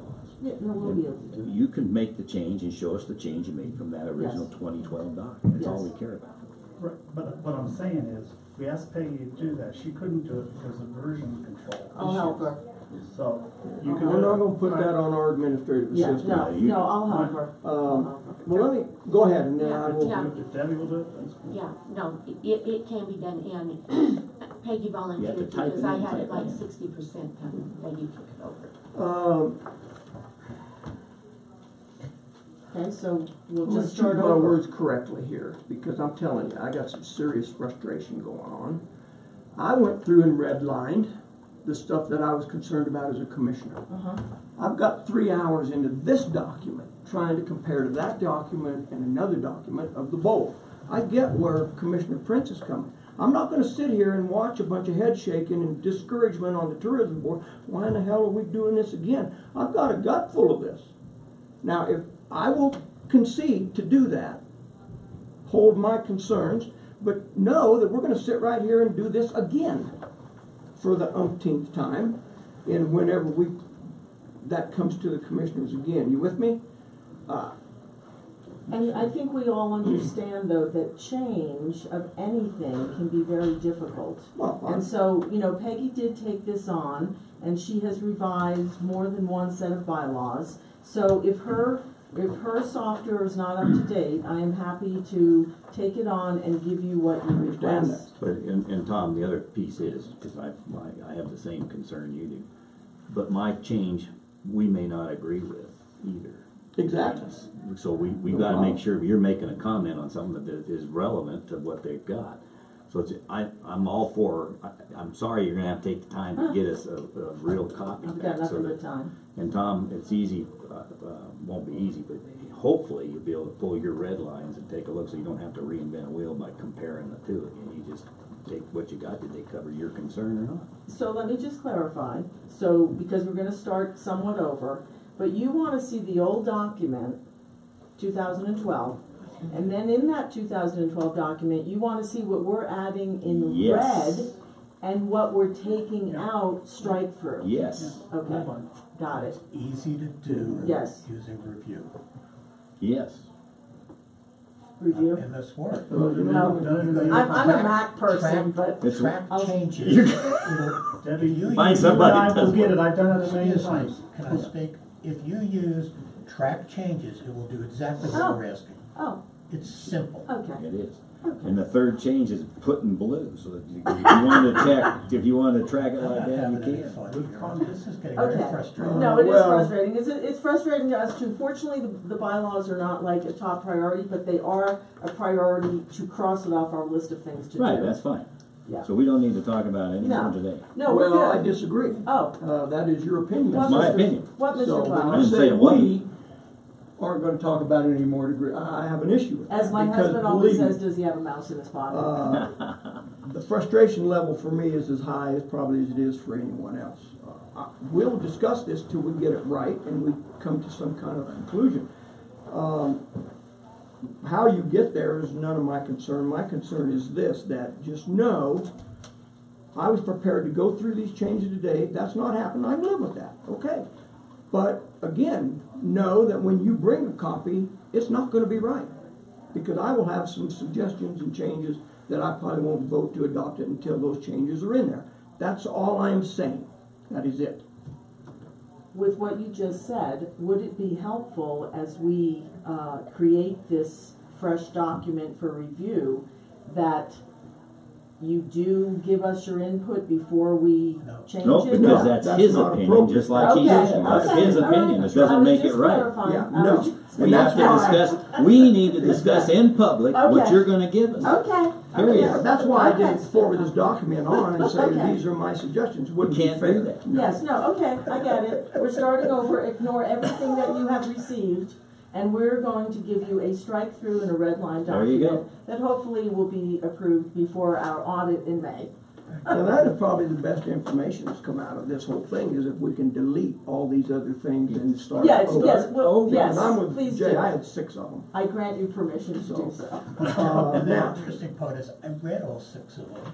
I changed at least 2 or 3 of them, and I stopped. I said, this That's is the lunacy. thing. Well, I don't even know if I'm working on the same Yeah, lines as you no, or you are. it's I a don't know. difficult task. That's why you don't wanna do it too often. But, and, you know, I think the whole reason the bylaws had to be updated was because of the change of a commissioner not serving on the tourism board. That's what Oh, generated yeah. the change. Well, that's part of it, sure. There's a lot of Yes, change. yes. that was one deletion. Yes, yeah, yeah. So, But Yeah. you know, and- and it isn't a hard process. This is great. That's what we're supposed to be doing. Yes. 3 of us talking about it in public. Yes. I mean, this represents the philosophy behind the tourism board. If you want us to vote in favor of that philosophy, obviously we have to agree with that. Sure. That's At where least bylaws at shake least down. two of to you me. do, I At least believe. two-thirds, that's exactly right. Yes. Two-thirds Yes. of you agree. And that being said, That's right. I know, I'm just, can have a conversation about when you guys would like to come back to the commissioners. I'm going to talk to Peggy first, Okay. okay? So you, That is totally fair. Probably a month. Yeah, probably a month. reasonable. You contact Yes. administrative assistant. Yes. She'll ask me to put it on the agenda, or whoever happens to be in the office, and that's where we'll go. Thank you, gentlemen. yeah, I would, Thank you. See you tonight. Iron that out. All right, Debbie. I we look have- forward to February 4th, too. We have one more strike, What? with 2 strikes Oh, for. oh. Yeah, anything else you want to bring up? get the heck out of here where you can. Actually, what was your first strike? The budget, but your Oh, maybe that was first strike maybe that was a was ball. Bob Swanson. So you Oh, may we have- are three. Let's go. You got 3 things in here. Here's the difference, I'd like to say something. Here's the difference between the other boards. You're coming here with change to make it better, you're working on it. I can't tell you how much I appreciate that. I mean, there's a lot of boards out there that just kind of mope along forever. You're working on it to get it right, and I appreciate that. And I'm sorry we made it frustrating for you, and we make you do more work, but it's because we all want to get it right. So thank you. And, Good and news there's is- a very nice letter to the editor in the Tribune, which I hope will appear in the Sentinel as well, about the tourism board. Good. Yeah, so, Wonderful. no, I know, All right, I know. thank you. Since I I know. imagine it'll be in there. Okay, we'll move on. Next item, transfer of funds. Ms. Kelly, See you tonight? you want to have a go at it? Do my best. So $22,904. No, $2,900. What did I just say? 22. Oh. I want that. Yeah. Yeah, $2,904. $2,904 from the recording surcharge fund to county general. And, what this is, it's paying for storage of, all of those books that we have and stuff. I thought we had hard copy of that. That's an I do. ongoing project, right? Yes. You have a soft copy of this. Okay, You don't have to sign it. okay, got it. I'll go ahead and See, this is just for the We don't clerk. need to sign it. No. Go ahead, sir. I move that we approve the transfer of $2,904 from the recording surcharge fund to the county general fund. Second. Been moved and seconded to transfer $2,904 from the recording surcharge fund to the general fund. Discussion? Okay, it's an I-County storage and access fee, is that pretty steep? I-County is, they're the program that, like, title companies and realtors and all that, they get on there and they look at all our documents online. And so that's what's stored online. Yeah, I did a little informal research speaking with Mrs. Camper and Mrs. Trujillo about why we're doing this, and there's no signature line on here. We never really come to any clear, I know, I was actually gonna bring that Consensus as up to if you why. thought about that anymore. yeah, I didn't, And I might, obviously, this document, Kelly's gonna sign that, but my question was, well, if you're signing it and we're not, then why are we even dealing with it? We didn't come up with an answer, right. really, so. Except it's a transfer of funds, which we care about. Right. And I told Tom it's because it's been done this way forever, but that doesn't mean that it's right or that it can't be changed. But my thought was, that I could talk to a couple of the other clerks and see how they handle it and see if there's a different way, a better way, if everybody does it this way or.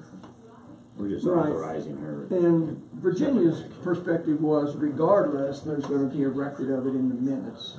And we will Right. eventually sign the minutes, so. Right.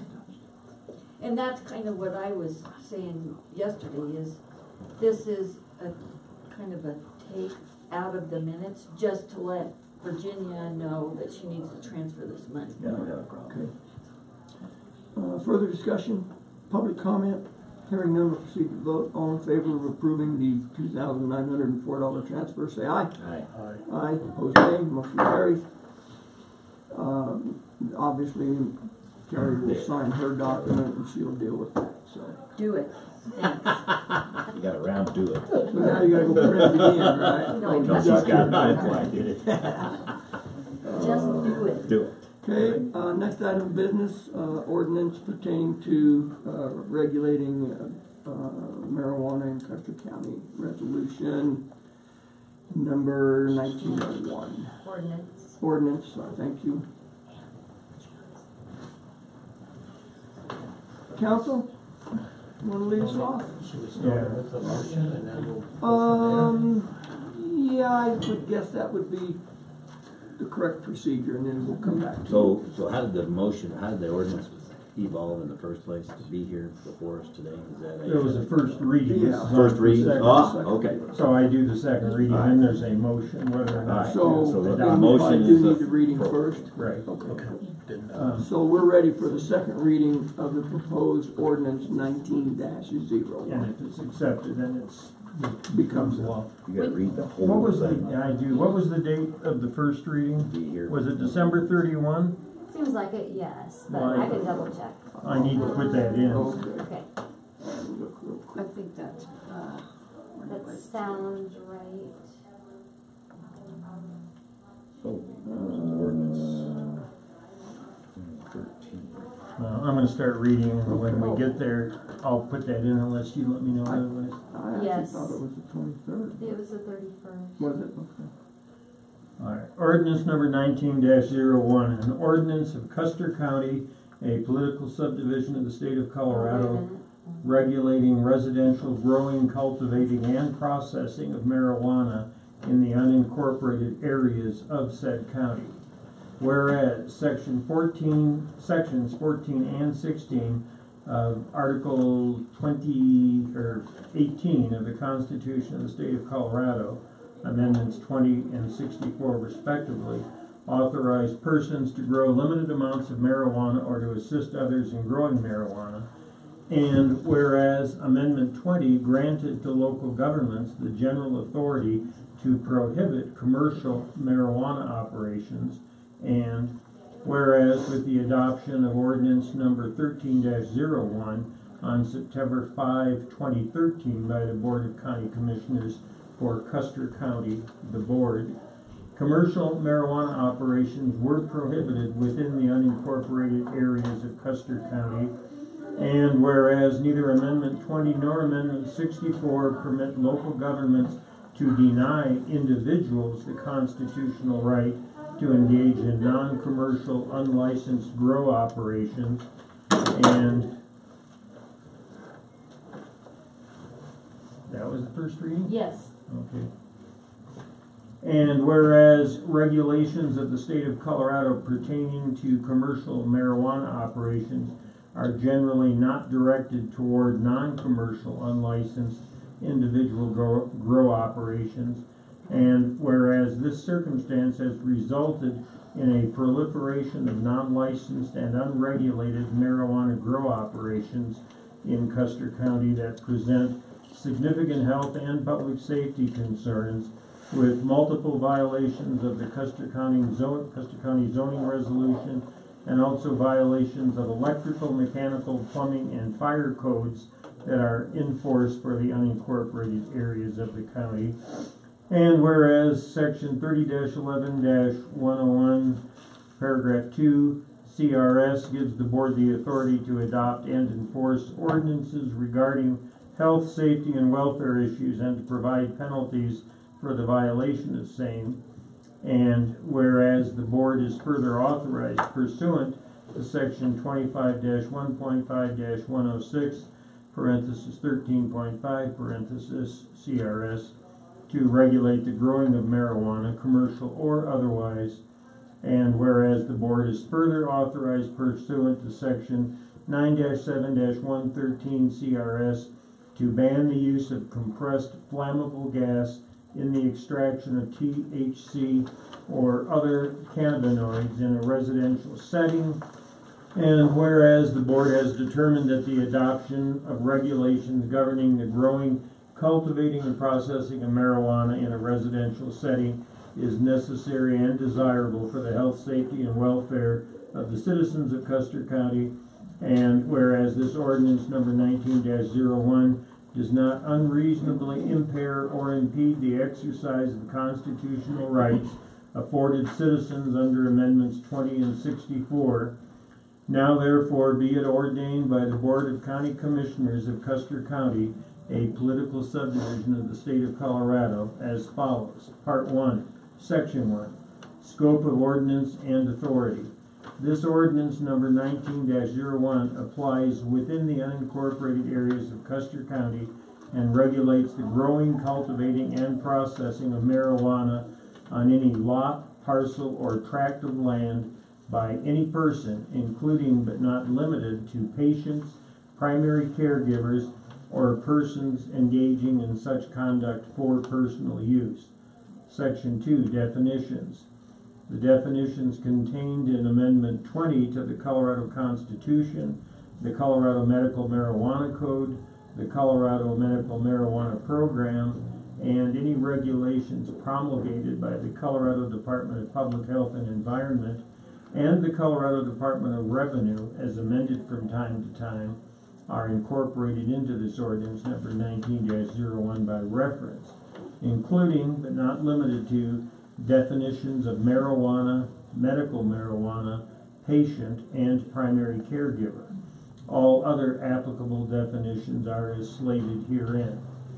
So paragraph A, accessory structure means a subordinate structure detached from but located on the same lot, parcel, or tract of land as the primary residence, the use of which is incidental and accessory to that of the primary residence.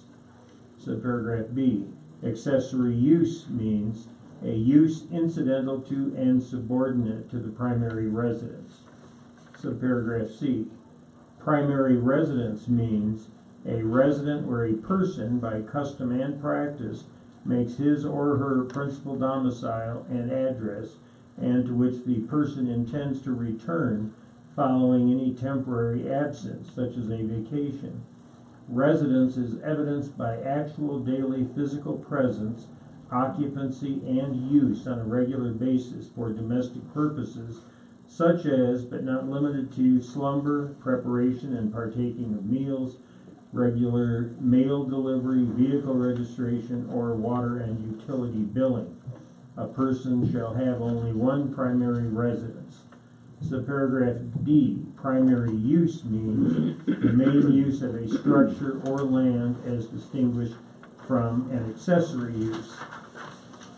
Section 3, growing, cultivating, and processing of marijuana. Subparagraph A, marijuana may only be grown, cultivated, or processed as an accessory use at the primary residence of the person engaging in such activity, and only 1, for such person's own consumption and use, or 2, if the person is acting as a primary caregiver, then for the consumption and use of that person's patient or patients.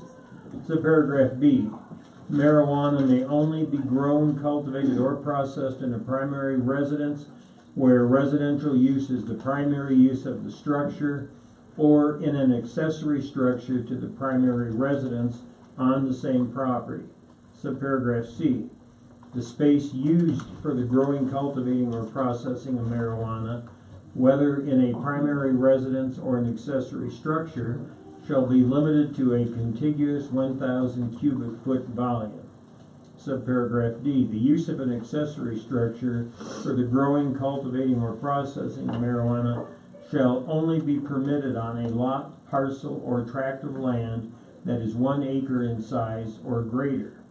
Subparagraph E, marijuana shall not be grown, cultivated, or processed in more than one structure on any single lot, parcel, or tract of land. Subparagraph F, marijuana shall not be grown, cultivated, or processed within the common areas of a multifamily or attached residential development.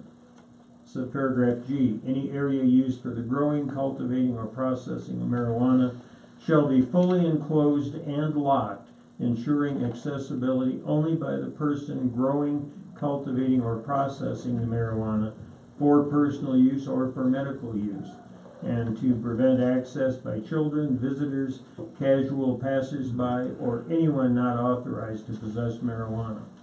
Subparagraph H. Any area used for the growing, cultivating, or processing of marijuana shall comply with all applicable land use codes, building codes, and fire codes, including plumbing, electrical, and mechanical regulations and requirements.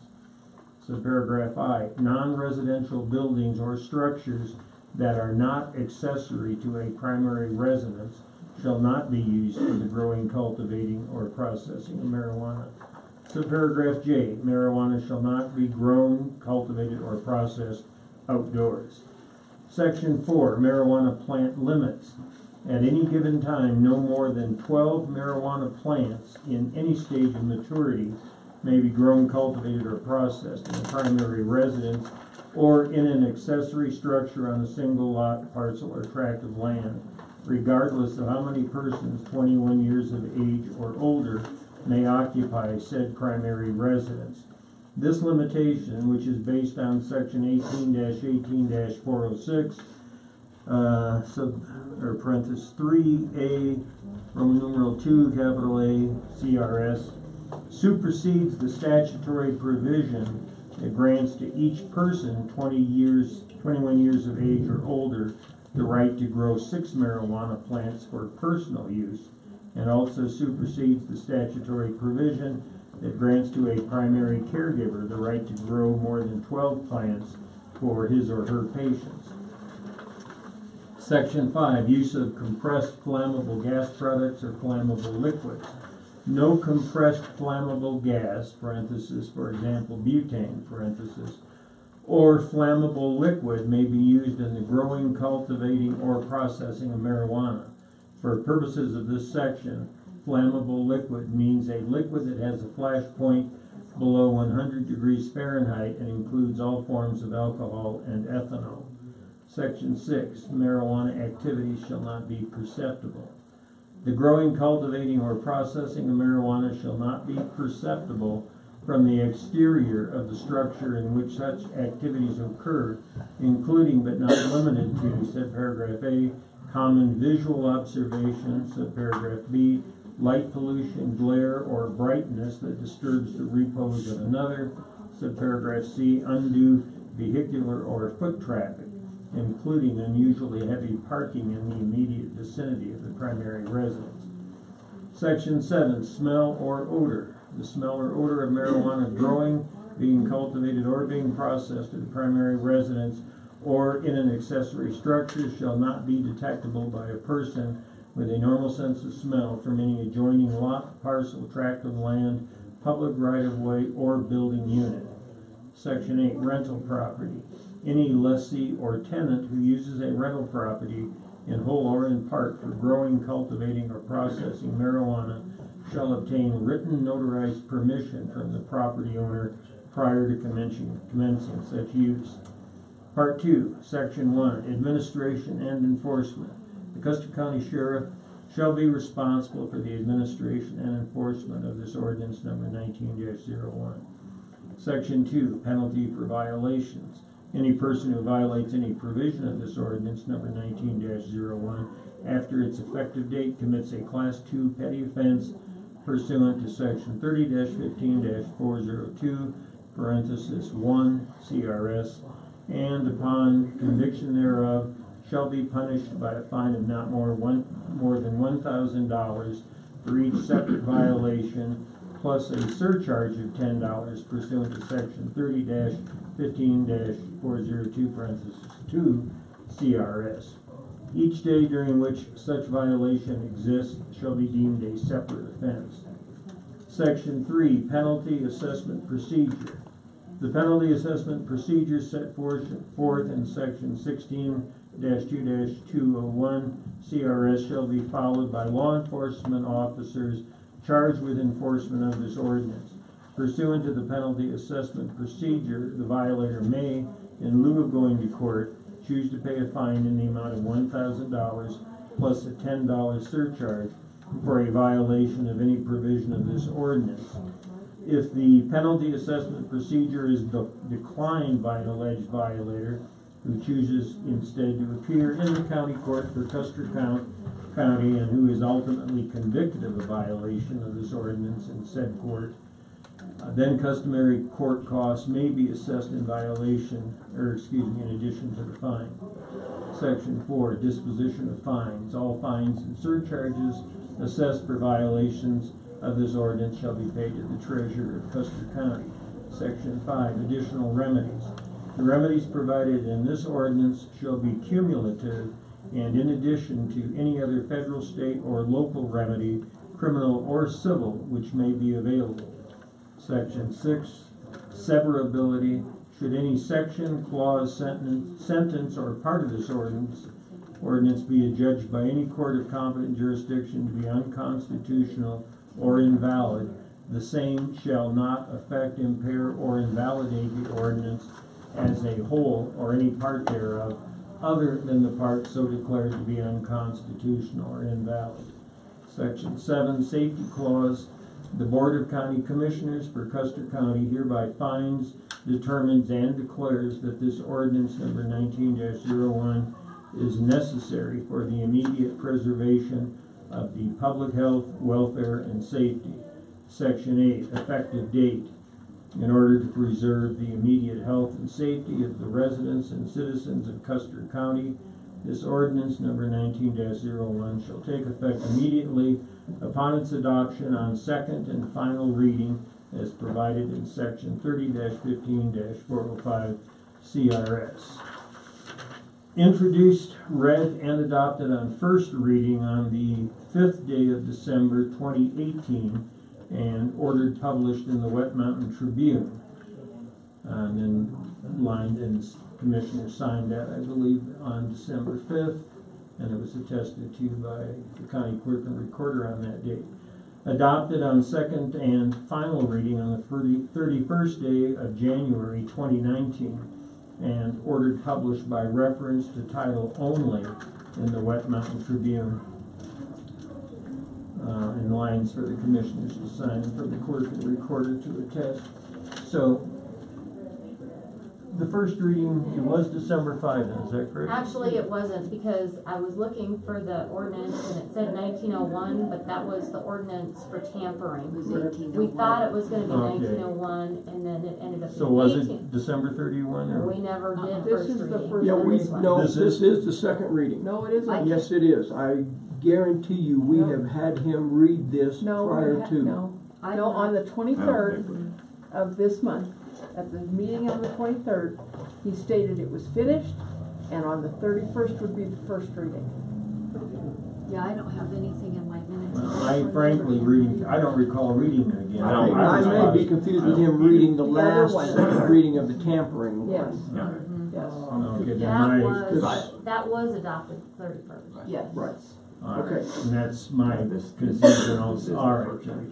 So the correction is, this is the first reading on the 31st day of December 2019 and ordered published in the Wet Mountain Tribune. And if it's acceptable to the Board of County Commissioners, then you can vote on it. And then it will need to be published in its entirety, and we'll have a second reading on another date for final adoption. So first reading, 31st day. Yes. Of June. January. Sorry, yeah, I sat here the whole time you're reading and go, I know we've done that, but it was the. Well, it didn't sound familiar when I started reading it. It was the. Yeah, some questions came up in my mind too that I would have asked if I had heard this before. So I do have a Is couple. there a statutory time limit between the first and second reading? Is it 2 weeks? I think there's a statutory time limit, so I believe it has to be published twice, as I recall. I'd have to go back and look, but I would recommend. Yeah, you were talking about that during the last ordinance, and I was thinking it was 2 weeks. I think it's 2 weeks, but It's a minimum. Is there a maximum time? Like I could don't be recall 3 months any- between readings. I haven't seen any maximum time in the statute, but my suggestion would be that we just put it on the agenda at the end of February for a second reading and have it published twice. Yeah, that gives it plenty of time. And by consent, Ms. Brenda, then, gentlemen, no objections? No, but Put it then, on the February 28th agenda, Yep. second reading. let's, Well, how do we, accept this. Right. make sure that what we hear here, who wrote it? I did. You did. This is the first time it's been in our hands, or is it?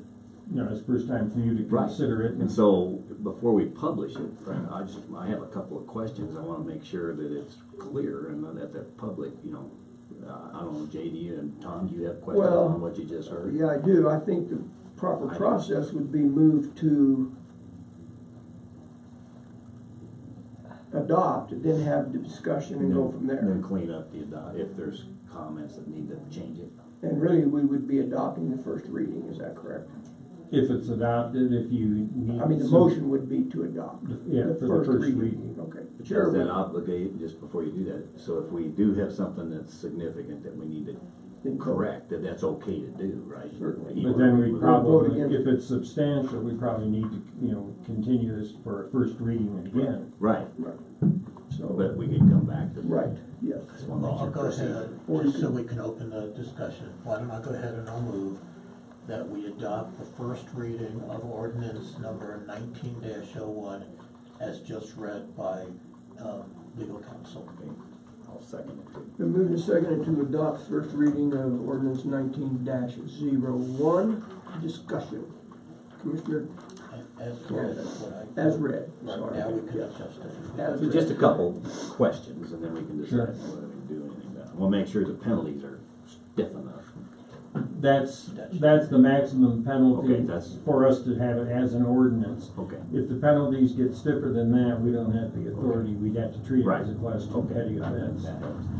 The other question was, we defined what we said private grow criteria are. We never said we would not allow commercial.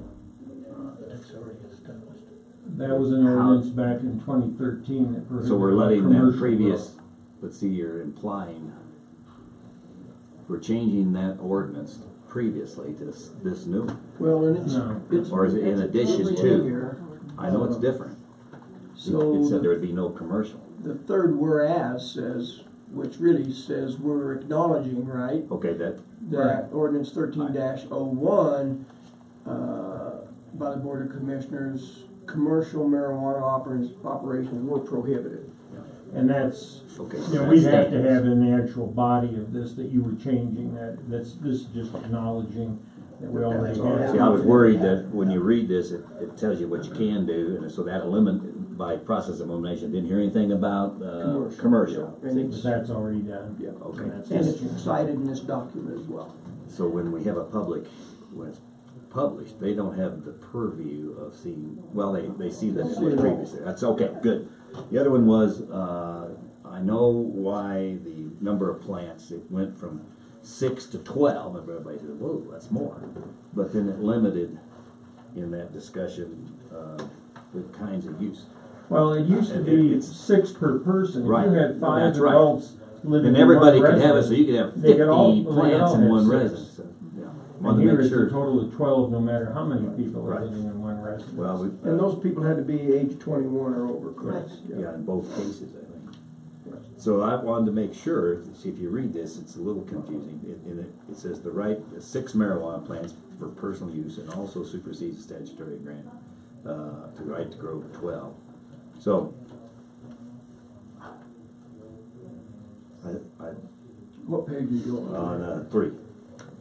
12 per household. Yeah, see, at any given time, no more than 12 marijuana plants in any stage of growth may be cultivated. We're allowing them to grow 12, and 21 persons. It says the limitation is based upon. If I can help you, if one person lives in the residence, we're increasing the amount of plants they can grow. Right, but if we have a husband and wife, for example, then it's the same amount of wood. Right, But if they but they have have a- children over right. 21 or guests in their house, that's what cutting down, so. Well, to me, I hear you, and that's good. I'm just a little worried after hearing Shannon. talk about the 6 plants that were 9 feet tall. And we're increasing the number that they could have that are 9 feet tall to 12. Just one person living in a house No, though, right? we're giving it 12. But, you see, But it says 12 per house, per No more. residence, and the previous Right. was 6 per person. right. So Right. if you had All right, 5 people, all right, so you could that- have 30 plants. I get that. So if you have one person, Doesn't affect this. can they have 6 or can they have 12? 12. They can have Okay. 12. Yeah. Okay, This doesn't apply to that specific example. Okay. As Jay indicated, if there's 2 people in there, this Right. doesn't apply. It's only if there's more than that. See, to me, that's kind of opens the door for the one guy. This is what went through my mind. The one guy now has the ability to grow more No. than he did before. No. If he's if he's only the only resident in the house by himself, Right? he can now increase his grow operation to 12. Yes, sir. No, it was not increase it to 12, it was 12. It's on Oh, wait a the books minute. right now that Oh, it's I 12. reversed Yeah. it. You're right. So it's not gonna Okay, affect one so or if he's 2 single, he could have less. It would be He less. could have less, but he can't have any more than That's 12 right. by Okay, statute. all right, I'm good. Yeah. And then the You're other right. I thing was there looking at it the other way. that I was gonna say is that this limitation supersedes the provision that grants each person 21 years of age or older the right to grow 6. That's what really the guts of this is all about. Correct. So, I'm good with good points. Okay, I had a couple questions if you're done, sir. Yeah, it's all big one. On section 3, subparagraph A, on page 3,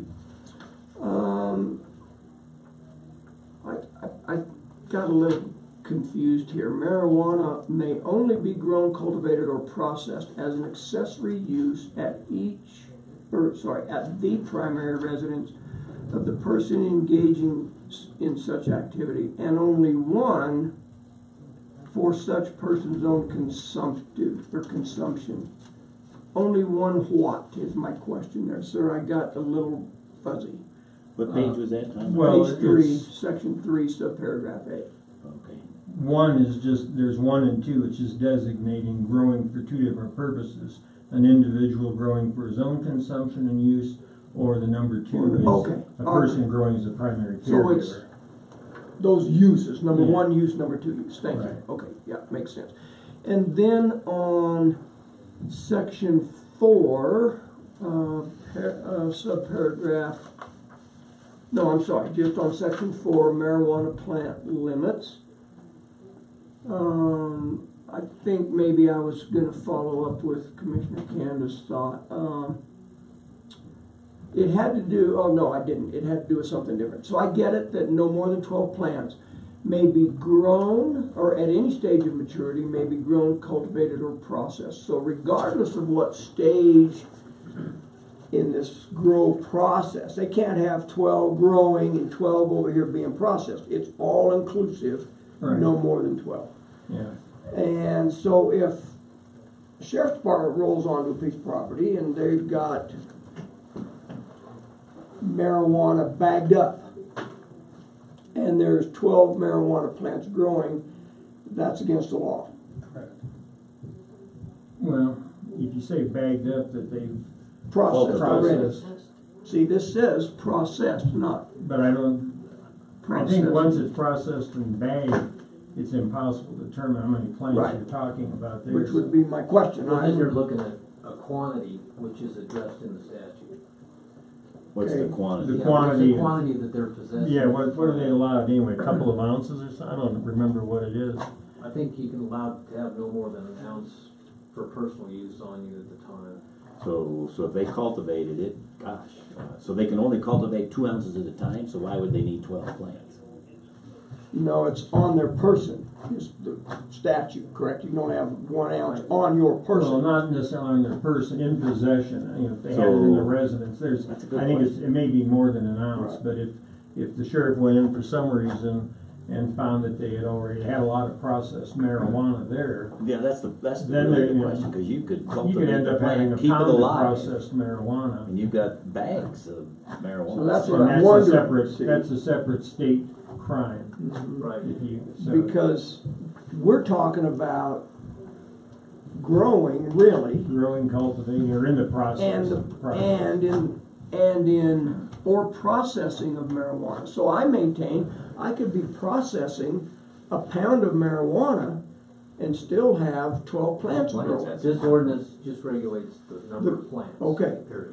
Well, how do you handle that they're bagging it, they could have hundreds of bags sitting Well, then you look at the state statute that addresses the quantity of the product that they possess. Okay, so what is that, Mark? I have to go look it up. Same here, but it's not a whole lot. I mean, if they had a half a pound of marijuana or a pound of marijuana, they're in violation. Which begs the question, What are they why doing? 12 plants? You know, Are they we selling ought to it? limit it. They Well, we can't limit it any more than, well, This is what that's this is state what the statute. state statute Right. allows us to do. That's crazy.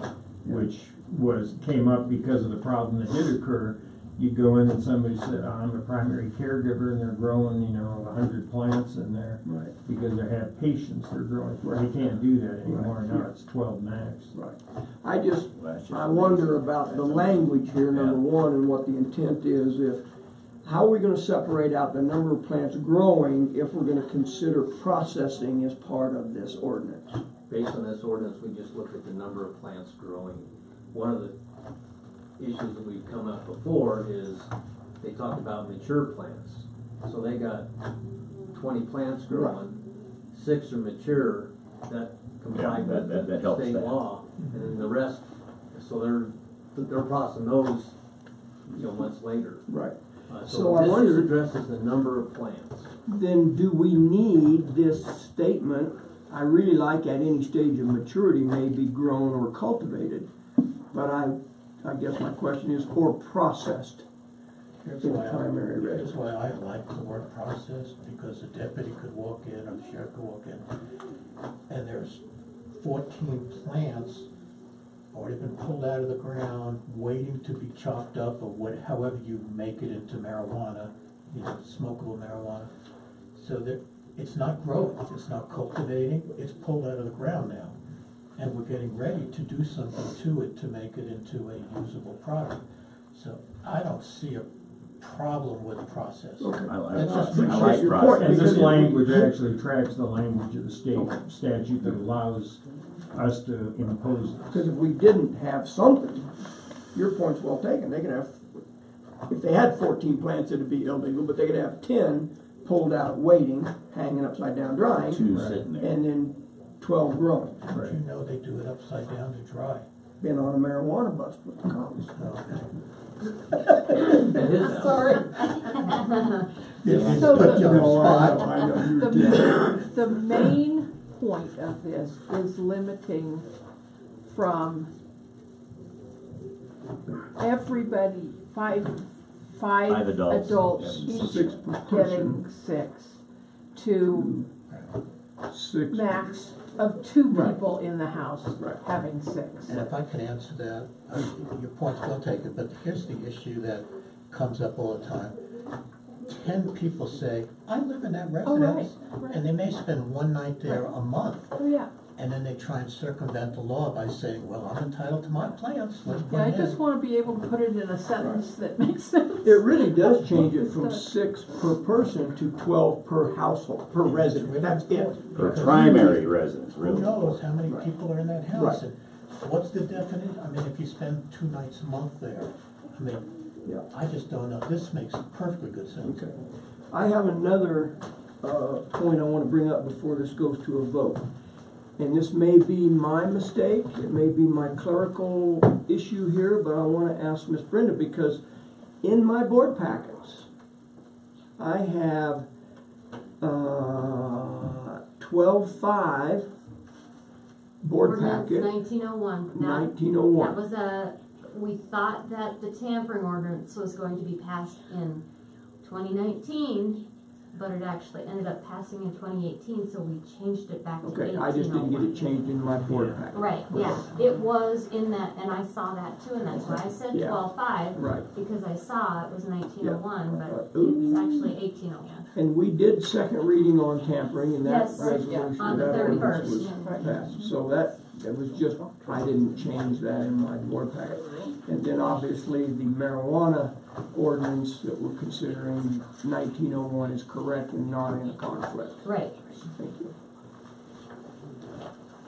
Anything else, gentlemen? I would, if I may, just for a moment, Mr. Chairman, the sheriff asked that both towns be involved in this too. This will come up for a vote, on February 5th for West Cliff, and, highly plagiarized, but not the same from what, council has written. Just made it more generic for West Cliff as opposed to county. And you say coming up first vote on the first reading, or coming up for a vote on the first reading, they're gonna go through 2 readings as well? Correct. And I'm assuming Silver Cliff does the same, 2 readings. I would assume that's, I think that's probably statutory for municipalities that they have to do with that. It is. Further discussion? Thank you, sir. Appreciate that. Just to beat a dead horse a little bit, we're putting, the counties were given the right or the authority for health and safety reasons to change, to deal with this legalized marijuana. So what do we determine as health? I mean, is it 6 plants or 12? I mean, or is it less than 6? Well, Can we go the less state than that? constitution won't allow us to Right. go lower than 6. Okay, so they determined somehow Right. that from a healthy point of view, it's not gonna impact. It's a constitutional right to have a whole bunch of plants. Okay. And then obviously it's, the onus is on the sheriff's department to track and monitor and. And that Shannon wanted this just because of the abuse that's going on with the people who are allegedly growing for personal use or as primary caregivers when he knows it's a commercial operation.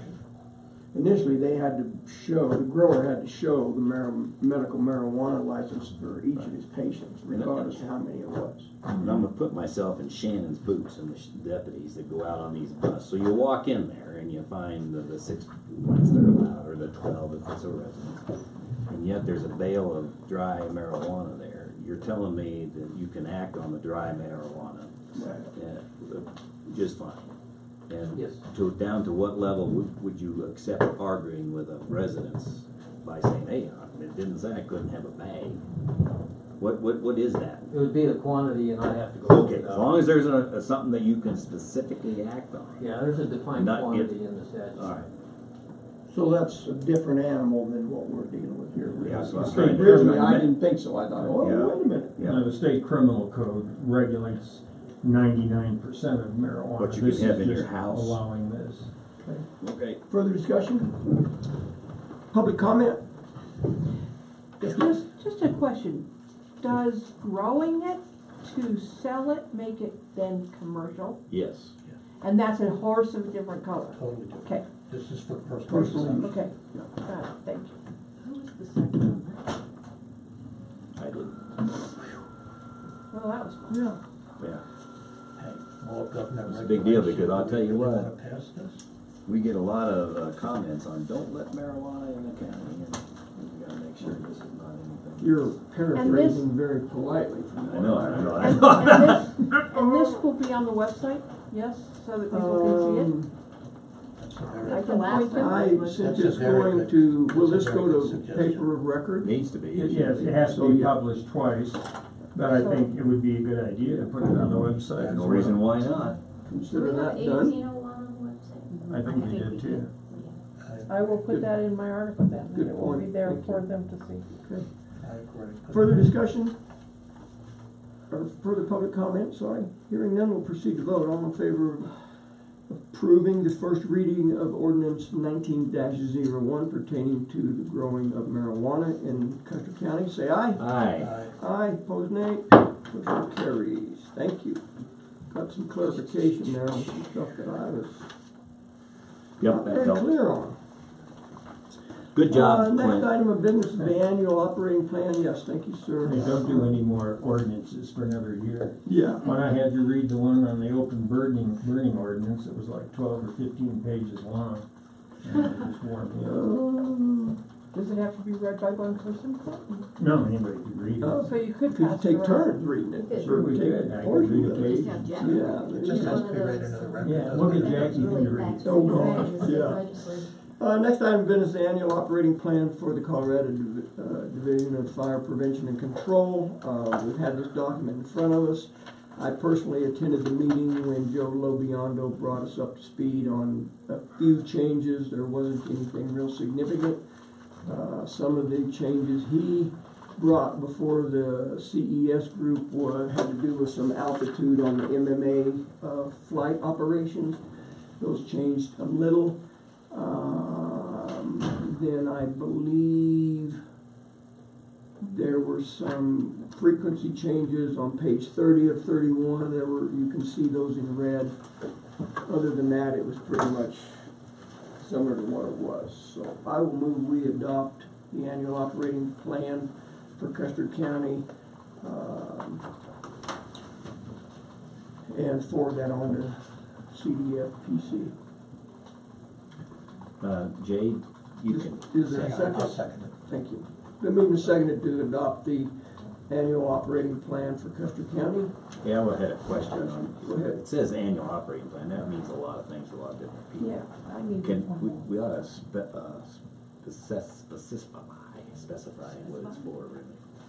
It's for the annual operating plan for fire. For the Department of Well, it's Fire through the Prevention. Division of Fire Okay. Prevention and Control. Right. Correct. It's for Custer County. Right. For Custer County. Yes. It really would be the Custer County Fire Safety Well, Annual Operating. yeah. I mean, it's not safety, it's how Wildland fire management. it's how we Which manage. point's really well Yeah. taken, because it doesn't specify what it's for, That's it right. just says operating plan. Right. It could be anything, It's so. for the fire management Point's well annual taken. operating plan. Yeah. It's called Yeah, Point's well Wildland Fire Management. yeah. Yeah, the preamble of that document, it's not in the title, but it is in the preamble. It's taken. Right. Colorado Statewide Wildland Fire Management Annual Operating Plan. And Joe, works for them, right? Yes. Colorado. Yeah. The feds were on Well, this was vacation. difficult to read. Yes. Yeah, there's a lot of stuff in there. This document dictates how we're gonna function in the event we get a wildland fire and who's responsible for what, who's responsible gonna for pay what. for what. So, I think it's an important document. Joe Lobiano obviously recommended highly that we adopt this. And who from the county helped you, just for the record? Cindy Howard, Fire Chief Shy, Is this an annual? yes. Yep. Okay. Further discussion? We can change the name of it right now if we want to. We should. We can change that name to be the Custer County Wildland Fire Annual Operating Plan. I would recommend doing that, just so we don't get confused with anything else. Restate the Okay. motion. So let's look at page 5 real quick, and that's where the preamble is. Instead of Colorado statewide, would you guys be comfortable with calling this the Custer County Yes. Wildland Fire Management Annual Operating Plan? Because to me, that's I would. what it really is. To me, that makes much more sense. Yeah. I would move that we amend this document. We'll come back, because I know we have a motion on the Right, table. it does say Custer County. Yeah, put the words. To amend this document, actually, to be technically We correct, can't have another motion if we Yes. have one on the floor. and you made that motion, Jay? You did. Oh, I Yeah, did. you did. Why don't you Uh, withdraw that's it? Jay where I was seconded it. headed. He seconded it. Exactly where I was headed. I withdraw my motion. Is the second withdrawn? I'll second the withdrawal. Bill, you seconded that motion, correct? You withdraw your second? Yes. So now we'll start over. Good. Chair would entertain a motion to amend this document. Okay, I move that we amend the document presented to us, originally titled the 2019, I'll get back here, Custer County Annual Operating Plan, and change the title to read, get back here, the 2019 Custer County Annual Fire Management. Sorry, Fire you man. stuck the word annual in there and it's later. I'm sorry. Okay, Okay. so 2019, Colorado, we're gonna put Custer County. Custer County State Wildlife Fire Management Annual Operating Plan. Now you're Okay. talking. Management, I'm changing my document as we do that. Custer County State, Custer. No, Custer County, Statewide. no, No, I'm sorry. no, it's Custer County Wildlife Fire. Wildland Fire Management Annual Operating Plan. okay, Okay. good, that's what I got. Right, 2019. Management. I'll second Operating it. plan, okay, I think I I'll have. read it again. So it's been moved and seconded to amend this document by adding we're actually adding the words Custer County Wildland Fire Management so that it would read 2019 Custer County Wildland Fire Management Annual Operating Plan. Correct. The amendment is only on Custer County Wildland Fire Management. Discussion? Hearing none, proceed to vote. All in favor of the amendment, say aye. Aye. Aye, opposed nay, motion carried. Now I would move that we adopt the 2019 Custer County Wildland Fire Management Annual Operating Plan. Second. Moved and seconded to adopt the 2019 AOP. Further discussion? Public comment? Hearing none, we'll proceed to vote. All in favor say aye. Aye. Aye. Aye, opposed nay. Motion carries. Jeez, that was painful. Yes, that No was. kidding. Yes, that was. Our next item of business is the approval of the final draft of the statement of opposition on behalf of the Custer County Board of Commissioners pertaining to Upper Arkansas Water Conservancy District's proposed augmentation plan.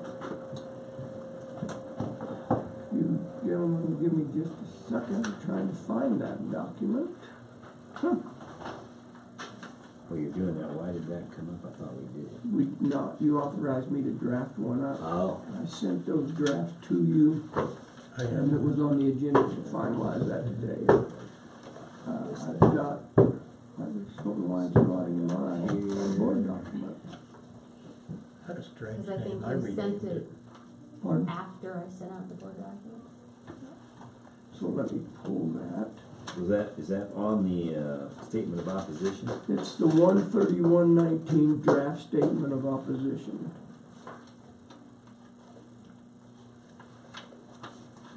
I emailed that out. It should be that document. It's this one here. Yeah. Let me look at that one, make sure it's the. Yes. Should be because it's got this. Yeah, I took the draft Okay. watermark off of that. I would move that we approve this statement of opposition on behalf And of I'll second the that one. Custer County Board of Commissioners. Been moved and seconded to submit this statement of opposition on behalf of the Board of County Commissioners. Discussion?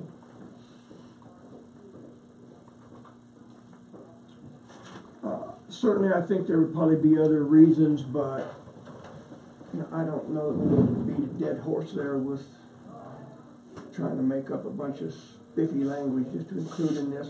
They would have accepted this certainly with Yeah, it the could be number any. one on there, but for the public record, if you gentlemen don't mind, I would like to read the reasoning, the facts as to why the application should not be granted.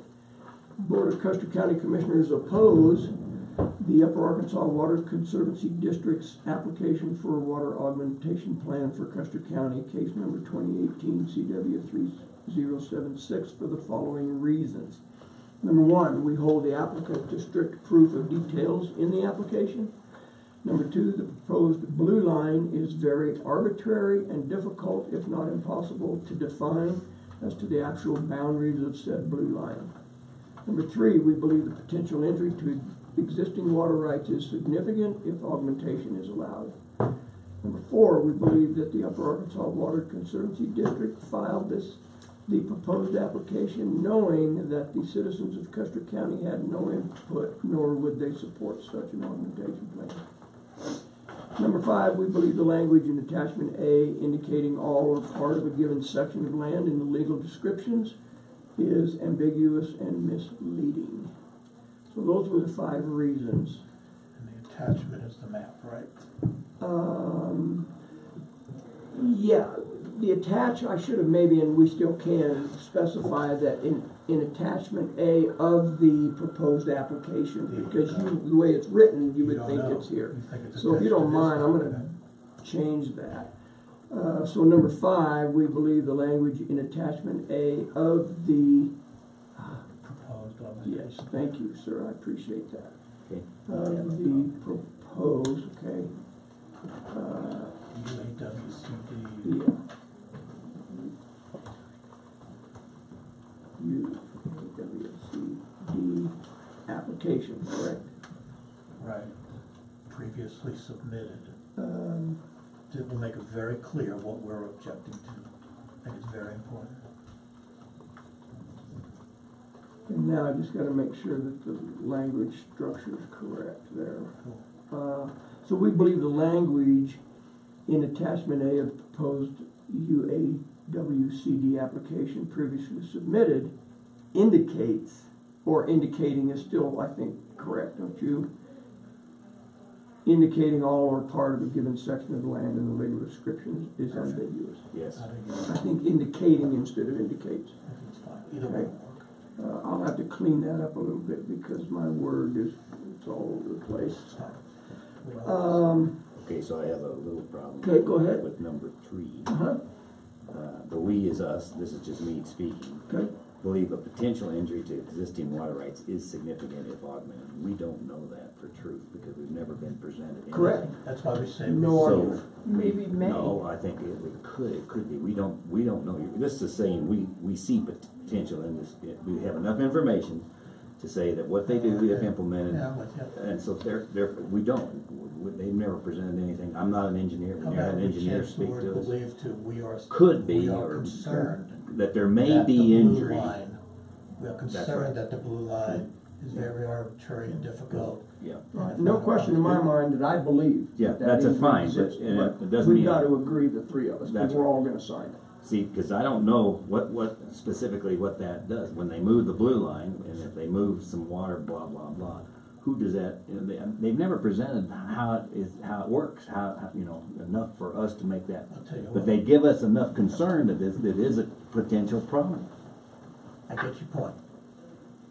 I'm with Tom on this. We do believe that there was a reason that we heard enough during that meeting from the people who own water rights saying, we believe that if this goes through, it's going to hurt us, and therefore I believe them.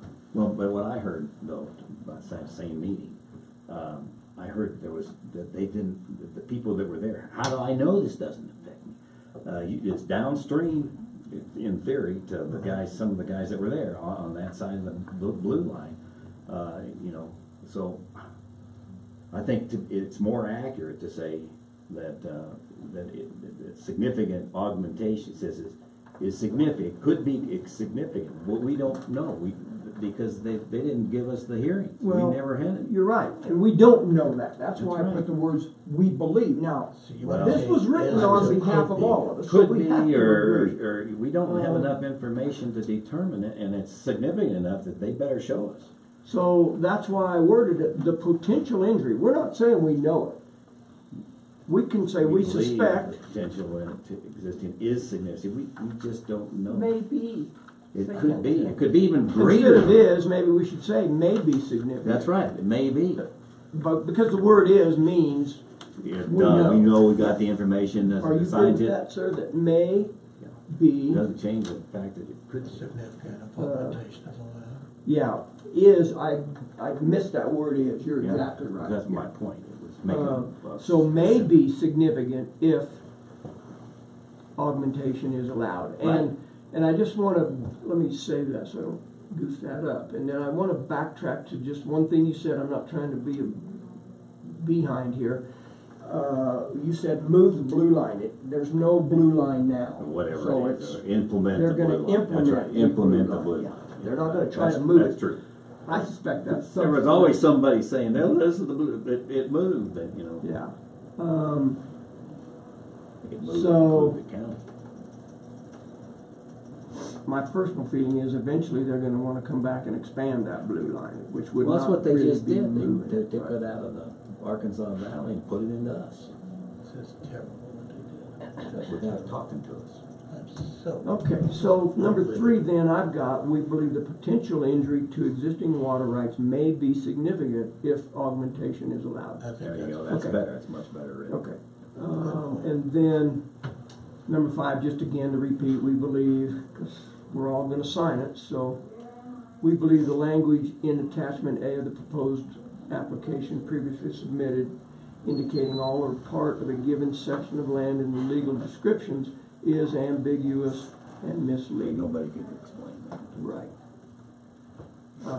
And the, But you want to just, I'm not trying to beat this to death. go ahead, no, But when we said the description is, we have ambiguous and misleading, do you want to add the word arbitrary also? And capricious. is ambiguous, Yeah, that's. arbitrary, is- Arbitrary yeah. and misleading. You know, the whole point is we could have just We said. don't know why the heck they did this. We have no idea. Right. And I'll be darned if they can come tell us truthfully why they did it. I think I know why they did it. Is it true? Now, I don't know if this is true. No, I'm not even gonna say. It's a rumor and I don't wanna go there. Yes, I agree. I have no problem adding the word arbitrary there. Do you, Bill? No. So indicating all or part of a given section of land in the legal descriptions is ambiguous, arbitrary, and misleading. And if you looked at those, gentlemen, I don't think anything could be further from the truth. No. It's a helter-skelter. I mean, they have a reason, but they haven't shared that with us. And that's the whole key to this Yeah. thing. Well, and the other thing too, to me, is we're paying money to be part of a co-op. It's a water cooperative here, and the reason that that's good, from my point of view, is it allows more money to be spent to fight things that we don't have the money to pay for. I think. If it's I for the think right so. reasons. But I think the most telling thing on all of this is that 2 representatives from Custer County Didn't catch that it. were there, they didn't catch Ran it. They right were, over the top of it. They were excluded from the decision-making Nobody process. ever even. This was done behind their Done it, back, and I right. tell you, I'm just, this and, is so wrong. And oh, by the way, probably other board members that were there. I don't know, there may or may not been other To board me, members I- who knew what was going on, but the 2 Well, I that don't think Manny. the 2 that Cole represent went. us, that were not, they had no idea what was going on. And Well, that just boils my. And I think technically, back to your point, we can say there were 2 that did not know. Manny never said in that public meeting that he wasn't aware of it. He said it privately, but he never said it in that meeting, so. And he didn't say it to all 3 of us either, but, I heard it from Mr. Donovan, I so, heard it from you.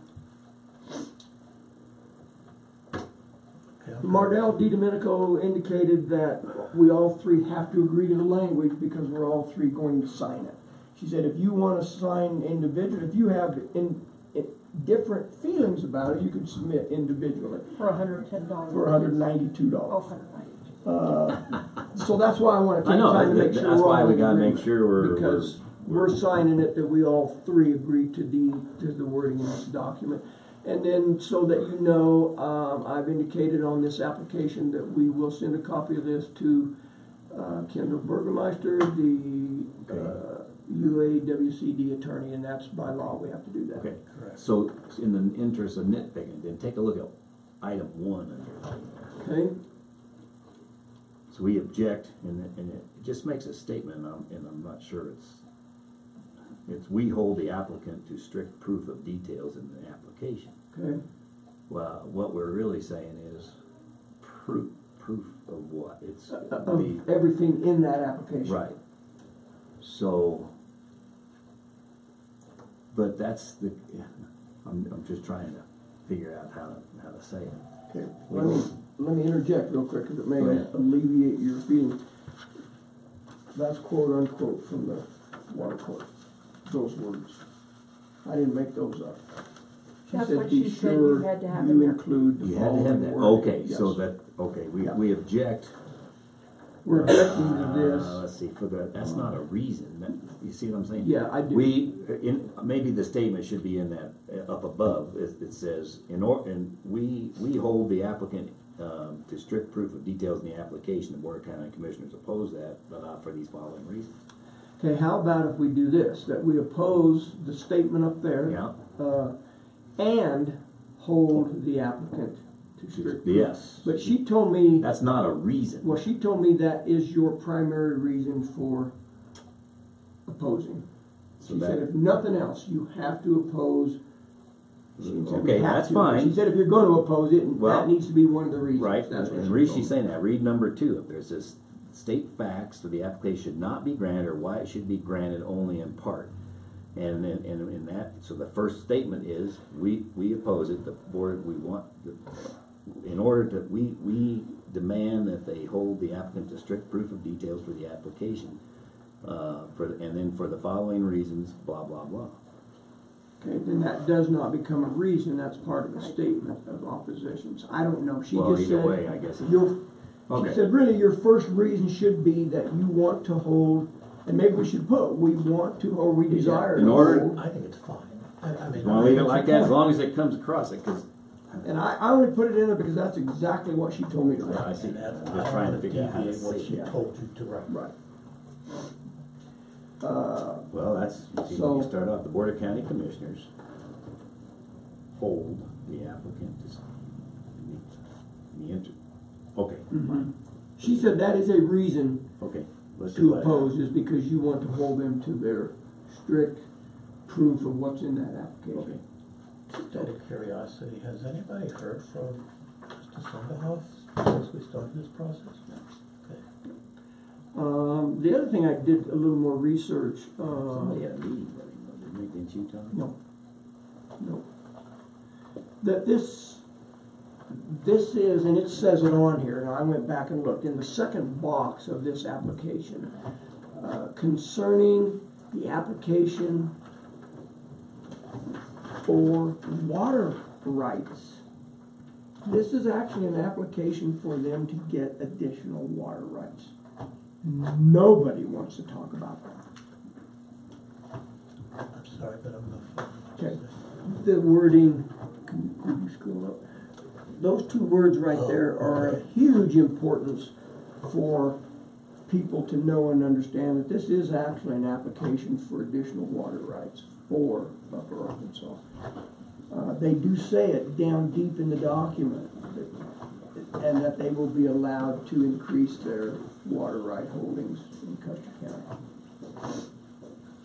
Which really, in my mind, should be the title of this. This is an application for water rights and to extend a blue line for water Well, augmentation. I can kind of see it, they're asking if they buy water rights, they're asking, that's what they could do, that's what they're doing. They wanna go and. Buy water rights within this proposed blue Up line. in Custer County, put in a reservoir up above, whatever, so I they're don't asking think we for. should change the time. No, I don't, that's the document. It was just, Yeah, we I can't wanted to change just that. point out that it That is was their an document. application for water It rights. is for Yeah. water right. Yeah, exactly, that's my point. Yeah, That's really what it's Question, for. move on? I'm good with moving on, yeah. Any further discussion? Public comment? I have a question. Yes. Is this water augmentation plan a wholly new plan, or is it an amendment to an existing plan? This is a whole new application for an Okay. aug plan. Okay, so Never we been also we proposed already before. have, I think I may have Custer mistaken that. County has an augmentation plan. that There are started back in the several, 70s. right? We have 8. Okay, so this is just a new one Yes. that they are applying for. Yes. This is That not, will change some lines. Right. Okay, not change some lines, we'll implement some implement lines. some Because there are no lines. lines. okay. Thank you. Because In I think this- I may have misstated that in my. Yeah, there are no water augmentation plans within that area right there. If there were, then this would be an amendment to one of those, but it's not. This is a new one. Okay. That red line is what this document refers to as blue line. It's just he used red ink instead of blue. It's hard to see the red from where you're at, but it's there. Yeah. So, Okay. really it encompasses I think it's fair to say the north central 1/3 of the county. Or north central portion of the county, 1/3 is kind of ambiguous, but yeah, to answer your question, this is a new application. Here, you see where the red line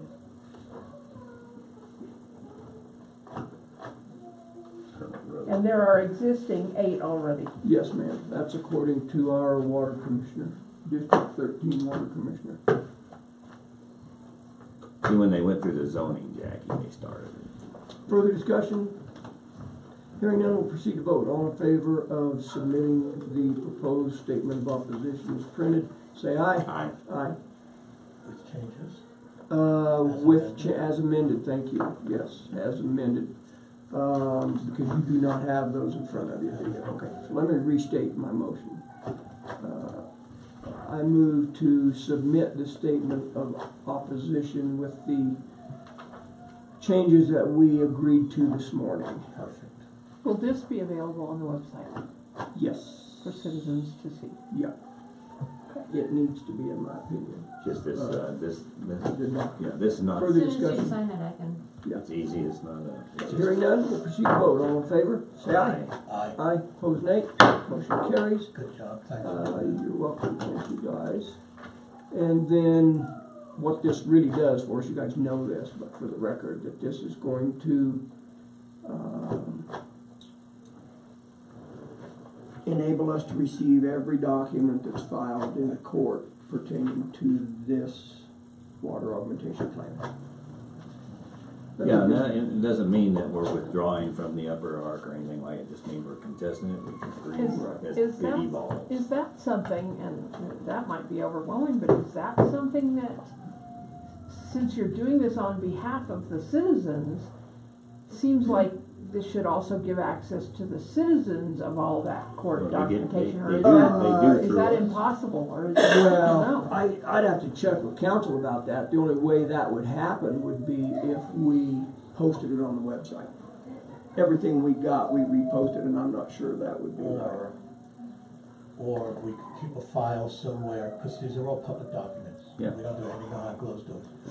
So we could just put in, say, you could go to the clerk, whatever office. That's what I meant. Brenda's office, somebody's office, if you'd like to read the documents, they'll be available during normal business hours, and then give a location. I have no issue with that, because there may be a lot, I mean, anytime there's a lawsuit, Could which put is a what link. this basically is gonna be, there's gonna be a lot of documentation. I'd rather just say, you know, you're welcome to view them anytime. Well, I have a hunch it's all gonna be electronically transferred. Well, yeah, it won't, that would mean you'd have to print it, that would So I be would- silly. Maybe somebody could come in with a jump drive and say, I'd like to have all that. Access that. Well, just think about Possibility. it, because, you know, if you're doing this on our behalf, then maybe, I Right. mean, there are citizens out there Right. that this affects that Right. will want to be in on that and not pay Yeah.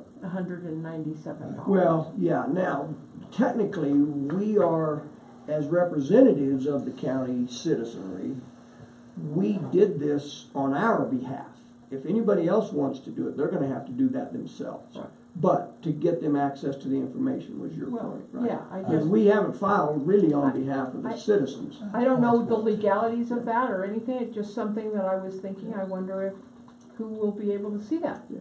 besides you. I think anybody can see it, Yeah. whatever we Well, have. Maybe since, and so her point's well taken, maybe if it comes electronically, you could email it to Just make it. anybody who makes requests to have the documents I emailed have to. Vernon set up a link and then go download it So that'd be themselves. fine too. Yeah, I agree 100%. Our biggest problem is making people aware that they can do that and that information somewhere. That's what my angst is on this whole process. That's why we're So having these once meetings. this information starts coming in, if you guys would discuss that so that I can report that, so that people will know how to get it, Yeah. that would be Great. great. Or bring it Yeah, up I'll on stay public on it. comment and help us remember. Miss Brenda, I I just will sent look. that to you. Okay. So if we can Well, you know, print that Tom, out and here's- sign it today, then we'll get it in the mail. And I guess sort of a method, you're the member ex officio on the board, and this process is gonna go on. I mean, you just make announcements every once in a while, as a report on what's Right. going on. Yeah, that's a good point. The next meeting for Upper Ark's February 14th. Keeps it in front of the citizens. tell you what, there's not just about any landowner up here that doesn't know what's going on. Well, I would agree that most of the water right users, I'm not sure. Well, I don't mean land, water. Well, and then somebody wants to do something with their land. I would request, gentlemen, that we all three consider attending that meeting for Upper Ark on the 14th. Starts at 1 p.m. I just think initially here, it would be good for us to do that. Maybe subsequent meetings not necessary, but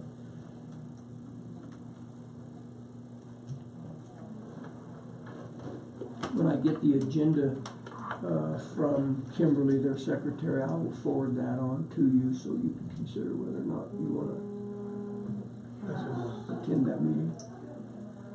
Okay, February 14th, 1 p.m. Yeah. All right, next item of business. Thank you, gentlemen. We're going to get that printed out and sign that before we leave today, so we can get that in the mail. And That's Valentine's Day. I know. For transparency, also let me explain that the filing fee of $192 was pulled out of community outreach. Community outreach, that's what I mentioned earlier today. Okay, next item of business is the Upper Ark Council of Governments recycling agreement. What's the group's pleasure?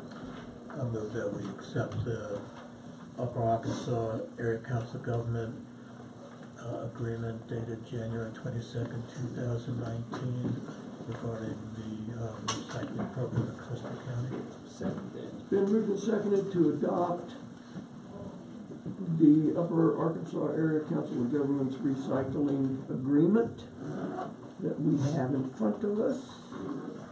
Discussion. Let me finish up real quick here. We'll get this taken care of. While you're doing that, I'll just mention that Rusty at the landfill and his compadres over there have done an excellent job. Our recycling revenues are up, and we have a lot more to sell as time goes on. So we're doing a good job. Custer County's done a great job in recycling. Council, if you take a quick look at this, this is a certificate of service dictating who we're going to send a copy of that to, and there's a signature line at the bottom of that. I'm assuming that, as chair, that would be appropriate for me to sign that. And then we have to also have this notarized. You're good with us signing it here? Nice. Sure. That'll cost more. Yeah, we're gonna have to pay extra for the notary. I need to see some ID. Yeah, I'll show you some ID. It might be scary, but. You charging for a notary? So, we'll go through the notary thing. I'm mailing a copy of this to What do you need? first page. And then maybe, you wanna do this after the meeting, now? What's your? Probably after, I gotta go get mine. Okay. Is it a notary or am I just, I believe it's notaries. Yeah, I think it is. oh yeah, so I can go get mine. And then we have to make sure we send a copy of this to their attorney, Miss Brenda. So we're gonna mail 2 copies today, or mail the original and a copy. His address is on there. Kendall Burgermeister, we have to send Upper Arkansas a copy. Okay. I can get with you afterwards too. Okay. I just wanna make sure that signature at the bottom was correct. Okay. Want me to hand deliver it to the water court and throw it in the judge's face? Yeah, no. Well, I know Larry Short pretty well. You had said that. No, just in case he might say, I don't know these 3 yahoos. What would be good is to get the timeline out of them somehow, so people are all worried about what Mardell could answer that question. I don't know whether. Well, Mardell will have to tell us, but She's because there's going to be an retiring very objection. And we should get that now. I mean, if there is a timeline, this should. So what do we do next? Yeah. How much time? Right. I believe we're in a motion here. Sorry. Further discussion on the recycling agreement. Yes, if I may. Okay. They're asking also for a representative from the board. I have done that in the past, and if both of you would agree, I would be happy to stay on that, Okay. if you choose. That's the very end of the document. Right, and then I was thinking, I'm pulling up another document while we're talking about that was recycling on here already. Because I think you guys did that. I did I too, think, that's what I I'm was already on it, thinking. but I don't know if with this document, if it needs to be Okay. a separate agreement or not. Yeah, you are our Yeah, I know. appointee to that, so yes, I think that's been done. Thank you for bringing it up, because I would have not paid attention to that. Yeah, so, and included in my motion then would be Custer County appoints as their director to the advisory board of the Upper Arkansas, or Upper Ark Recycling Program, Jay Prince. We're good there. Okay.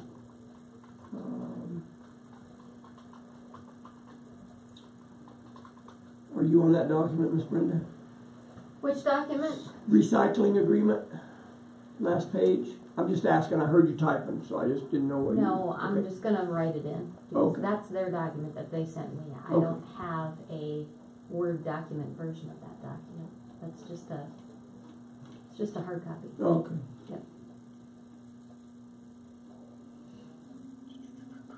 Because we've got it, digital. It's a PDF. Right, okay, still in PDF. Yeah. Thank you. Further discussion? Hearing none, we'll proceed to vote, or public comment? I think I asked that once, but hearing none, we'll proceed to vote. All in favor say aye. Aye. Aye, opposed nay. Motion carries. So you'll handwrite in that information? Yes. And how many signatures? Just yours. Okay. You have those hard Clerk to copies the in board. front of you, I believe. Pardon? You have those hard Yes, copies I in front of you. do. I'm still way behind even on DFPC, for crying out loud. We've never done that. Making a lot of decisions, we just haven't been, Ranchers Roost is where the tourism workshop is. No, no. Highway 96. Oh, that's right, Roadhouse.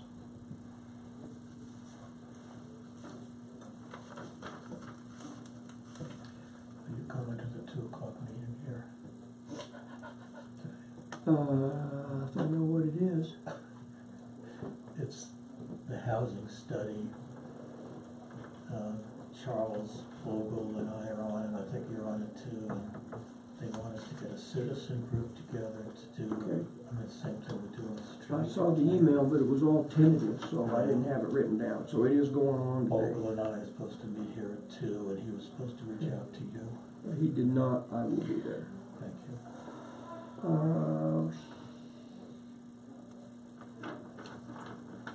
What's wrong? Well, this document said Custer County at the top, so I signed right below that, and now I see your little red sign right here. She's printed off. So, Huh? Yeah, I can just, which document is that? AOP, annual operating. Yeah, I'll just print that That page again. signature page, thank you. It's Byerly's signature where I signed, so. You are behind. We're doing that again. We've been making decisions, but I haven't been keeping up with signatures, so. And they wanted 2 copies of the recycling agreement, so. Yeah, there's 2 copies Yes. there that need to be signed. And you'll fill in at the top then, the date and all that, or? Yep. So there's an attestation for you as well.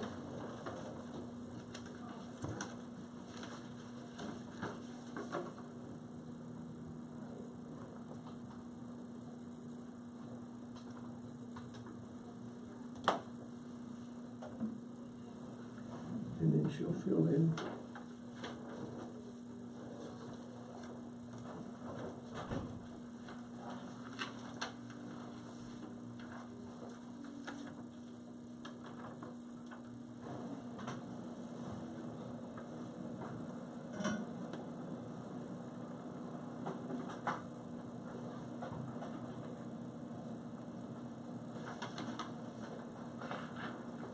I've got that one.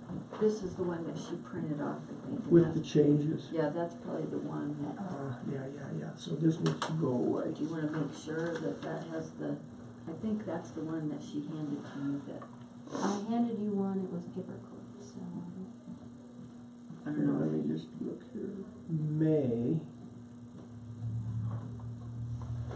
Yes, this is no longer in here. And this one we have signed. Yeah, I just have to know. Okay.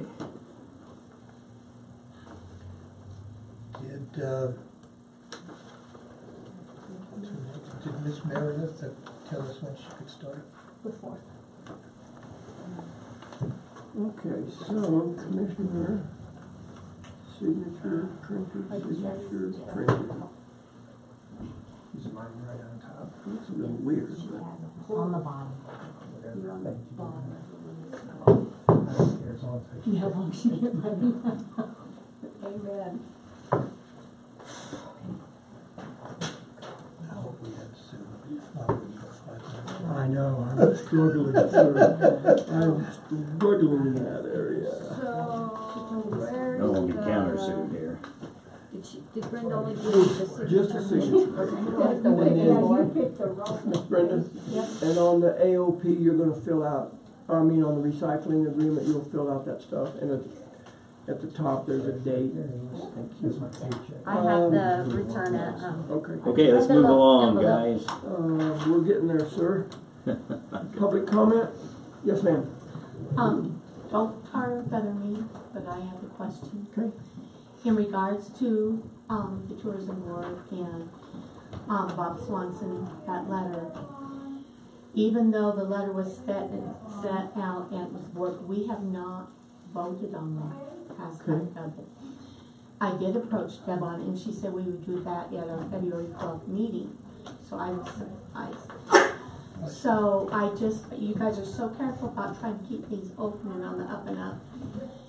You know, I just wanted to bring that up. We have not as a board even met, it's been emailed, Right. but legally. Okay, that we have needs not. to be done, that's for sure. You're right. So I guess I would recommend that you guys put it on the agenda for the 20th of February. Cause our next meeting is the 12th of February. Are all you gonna We're be at gonna- the workshop today? We Yeah. cannot legally. I know. Okay. You gotta discuss it. And you're on the agenda for the 28th, I believe, tourism board. Letter from Yeah, I'm trying to look that Chair. up. It was in the packet. But it, Yeah, I know, but if we hadn't voted on it,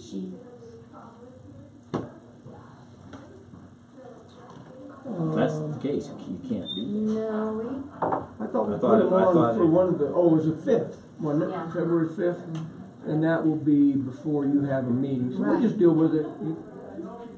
If the tourism board votes to recommend him to the commissioners, then I would assume the chairman would indicate that to us, we'll put it on the agenda after that. right, Okay.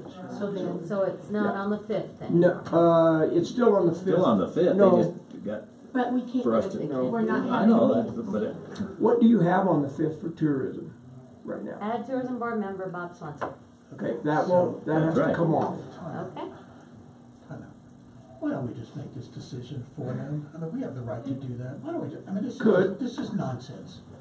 Just leave it on the 5th, let's vote it and move on. Tell them, sorry, you got a new member, whether you like it or not. Who's We gonna can do oppose that. to this? Can I say something in regards to that? When I did come before you at that time, when you guys said no, I think at that time you could have said, we'd rather have him as, and voted on it then. Well, we did say we'd rather have, and we were gonna leave it to the tourism board For us to to go make back that. and make sure you vet In it. my opinion, if they can't do it, I don't have a problem doing it, but The point is that you all, as a group, need to agree that was Well, a viable candidate. When Angie came here last time, she said, we won't have another meeting, and you said you need to vote on it before we do it, so. So whenever they do it, I don't know what the rush is. I'm tired. well, no rush, just with Jay's comments, just getting old. But I think we still need to go through the Well, process. and I understand that we're dealing with somebody with some strong dynamics. and Well, Jay and people probably gotta get learn used to how do that. working together, Angie. and, Well, that's what I'm that's trying, it. I'm bringing copies of the sunshine law to the meeting tonight. And hopefully explain that just because we have stuff in emails doesn't mean that it's an agreement legally that we have to vote on it. That's true. I would say the chairman of the tourism board needs to indicate that their board has voted to recommend him to us, and we'll move forward. That's my opinion. Jack's got it. Can a group like them put it in their bylaws that they can vote via email, or is that a It state is, their deal? proposed bylaws is in there. So in the new, once those are passed, then they can, I see. Gotcha. And basically what we've done is if we stated at a meeting that we can vote via email, so that way the public knows that we're legally voting on something. So you can do that still. Further public comment? Oh, I have a question. Go ahead. I just sent you guys Thank you. the schedule for the strategy stuff. So you got what I described. Yes. And there is no meeting on the 11th. That was a deliverable. The next meeting's on the 21st. But you got it in your computers. Brenda have it, so I can get it from her, because I'm gonna go with what Brenda has. Okay. So the And I'm gonna send to 21st you is what I have. Yeah, all that's coming is a draft document by the 11th. And then on the 21st is the what time is that? task force meeting at 2 to 5. And then there's their task force meeting. And then the 22nd is another task force meeting, task force 3. So in February, there are 2 more meetings. 2 to 5, you said? Yeah, 2 to 5. 21st. And the other one's 11 to 1 on the 22nd. And those are all where? Task force, and one of them's at the community, let's see. That's to be determined. Those are the task force meetings. I'll pull it up off your email. Any further public comment? Anything, gentlemen? Without objection, the meeting is adjourned. 12:47. Good. 12:43. Mine, that clock's a little weird. My computer